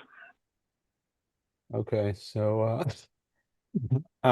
you said at the beginning that at least it was like a libertarian paradise and that it was not regulated much, but later they added on Yep. regulations about like you said you had to pay for your employees to do a doctor's visit or something. Yeah, have to do a doctor's visit. It makes it hard to find, because we used to have somebody cover for a night if somebody was out of town, get somebody to come in there and work. And now you'd have to have that doctor's notice. There's more inspections for labor, even just making sure you're not kind of an immigrant. They went through the whole anti-immigrant thing too. It's no immigrants, but I'm living there as an immigrant, but I guess I meant illegal immigrants. But they don't have a word for that. I don't know. It's a big fight with the president. So there's labor checks. I'm sorry, I meander. Yeah, but when I started that bar, it was just put up a sign and have a basic kind of trade license. And since COVID, at least, and a few things have happened. A few things have gotten better.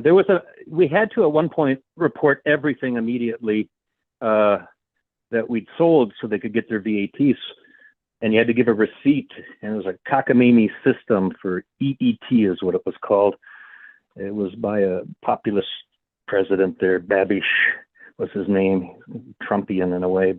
But yeah, it's gotten more regulatory, and our margins have gone down. We survived COVID. A lot of bars didn't, but it seems like we got to pay for a lot of things more now. What for no year did good you reason. start it? '06. I would Okay. say in '06 to '09, I was called Tiki.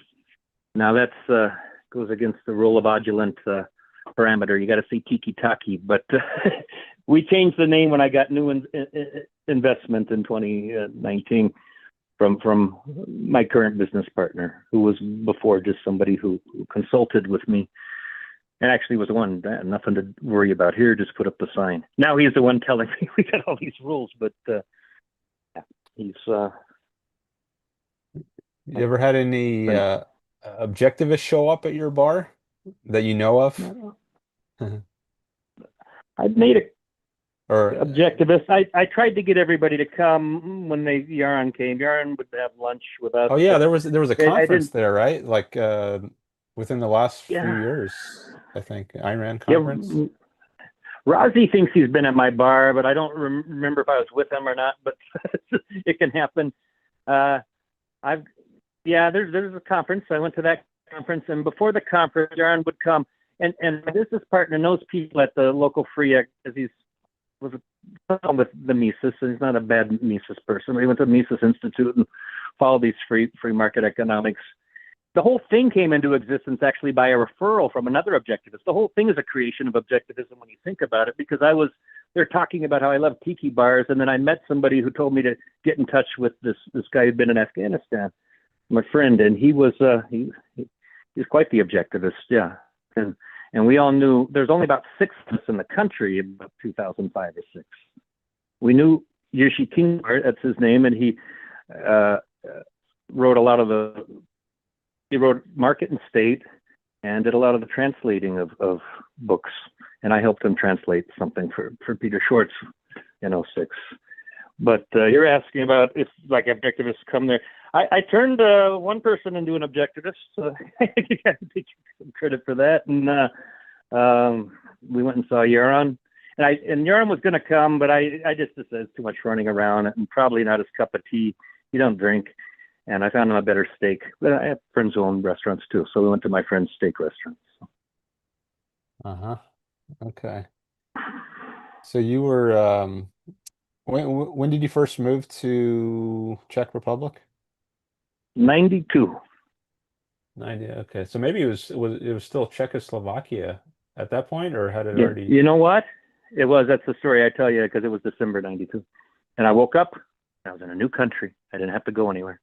So, yeah, January 1st, '93, Oh and yeah, because that yeah, was, I guess, shortly after the fall of the Soviet Union, there was some changes there. So the I guess Czechoslovakia, that was part of the Eastern Bloc, and then you moved there right, I guess, right after mm, the Soviet Union fell in 91. I guess at the exactly. It's exciting time. There's a lot of bar owners from around that time too who wanted to start something, and you can see them on YouTube videos. But yeah, it took me a while to start my bar in '06, but I was there. I mean, I've been all around. If you want to, just a fun story. We're just meandering here, but yeah, I started as a COBOL programmer there, and then I went on to work in Austrian bank, and then they sent me to Moscow to open up the new office there in '96, and I was there for 2 years. And I went to London for 3 years after that for the software company. Then I switched paces and went to Abu Dhabi for 3 years. Then I returned to Prague 10 years, and I had a stint in Singapore for Cargill Food Company for 1 year, and then back to Prague for a Canadian company for 10 years. And upon the passing of my parents, came home to handle their affairs, and now I'm okay. I got residents existing still in three countries: Mexico, U.S., and Washington. So I get around. Yeah, yeah, that is a lot of it's a lot of traveling. I've never lived in another country. I've only visited for a few days here and there. Um, Where'd you go? I went to Europe. I've been to Europe 3 times. I did my first trip was in 2004. I went to England, France, and Germany, and then that whole trip was about 2 weeks. So I just did a few days in each of those countries, and then the next year, 2005, I did another European trip to Italy, Greece, and Turkey, just Istanbul. That was also a couple weeks. And then there was a long period where I didn't go to Europe. And then finally, just a couple years ago, 2023, I went back to Scandinavia and I saw Norway and Sweden. Mostly I was in Oh, nice. Oslo and but I did take a trip by car to Sweden just for a few hours. And yeah, that's the extent of my European travels. So, That's cool. My friend, I work with him too on a side gig with some computer work, but when I converted to objectivism, we can say, or at least as a Yarnbrook fan, I converted him to that show. But he's from Sweden. when did you He's a good friend. get interested in Rand first? Well, let's see. I've always had something in me about it. I got the books actually at a very interesting time where I think you might want to. I'm there in '94, and I'm not really having television or English television, so it's probably better for me. And I get books, and I got to read them. And my roommate is a conservative, still kind of a Limbaugh fan, although he's passed. I don't know what he listens to now. It's fun to talk to him. Gave me Fountainhead and Atlas Shrugged, and I read those. And I think in '96 I bought my first book, The Lexicon from Harry Bingswanger, and I was just reading all that. I really like the books. I mean, they took a long time to read. I'm on the train reading that. It's like just a time of reading on trains in Europe when you don't have maybe you get one movie on Mondays, in English if you're lucky, and then some, and yeah, at '96 I came back on one of my first trips back, or my second trip back, and bought that lexicon up in Seattle, and then I was reading that. I would say I probably struggled with religion until about 2002. Not really struggled with it. I wasn't practicing it, but there might be a heavenly Father looking over me or something, in my head that it shouldn't have been there. And then I met real objectivists, like three of the four, and the people who helped me ultimately get the bar started, at least through the connections. 2004, yeah, 2004. I met Yirschi, and we called it the Objectivist Pivo, which means beer meetup. And we just had beer and talk, and then it kind of that beating it through me, like you need to struggle with everything. It was going through discussions with him and a good friend of mine. Actually, I can say I got him citizenship here in a way. I got him a job, and he wanted to get to the States, and he got him the job at the company there, and he got transferred to this branch in the U.S., and 7 years later, he got that full citizenship. So, and another fun story, too, is that I met somebody, and I found out this separately.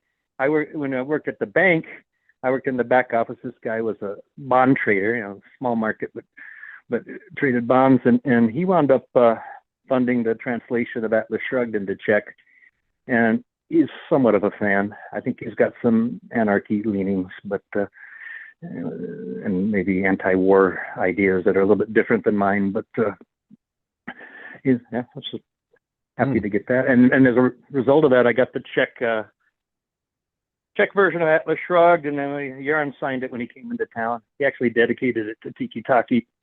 He did admit he doesn't like to sign Rand's books, but it's a special event because he came into town for the thing. So, yeah. Anyway. Interesting. All right. Well, I think I'm going to wrap this stream up. I do No. appreciate you calling in, Jason. So it is interesting to hear some of the ins and outs of your experience running a business and learning about the regulations and actually seeing your business. I'm going to look at that page some more and your website. Check it out. Looks interesting. Yeah, no, I appreciate it. I like I say, I do a lot of things, and I'm probably talking all across the board. But if you want me to call back, and you can focus me on just answering something for a minute, let me know that, and I'll call Okay. back, and we can have a more specific conversation each time. All right, Okay. sounds good. Uh, I'll have a catch good you one, Dan. later. Okay, you too. Bye bye. Bye-bye.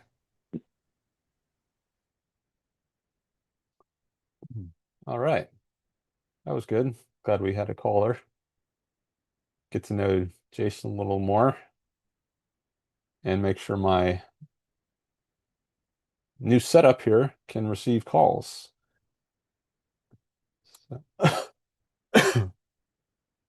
Okay, so we've been going for close to 4 hours now, and I got some other stuff I could do here, so I think I'm going to wrap up the stream now. But thanks for everyone who came by, or if you're listening to this later, thanks for listening. Thanks for watching.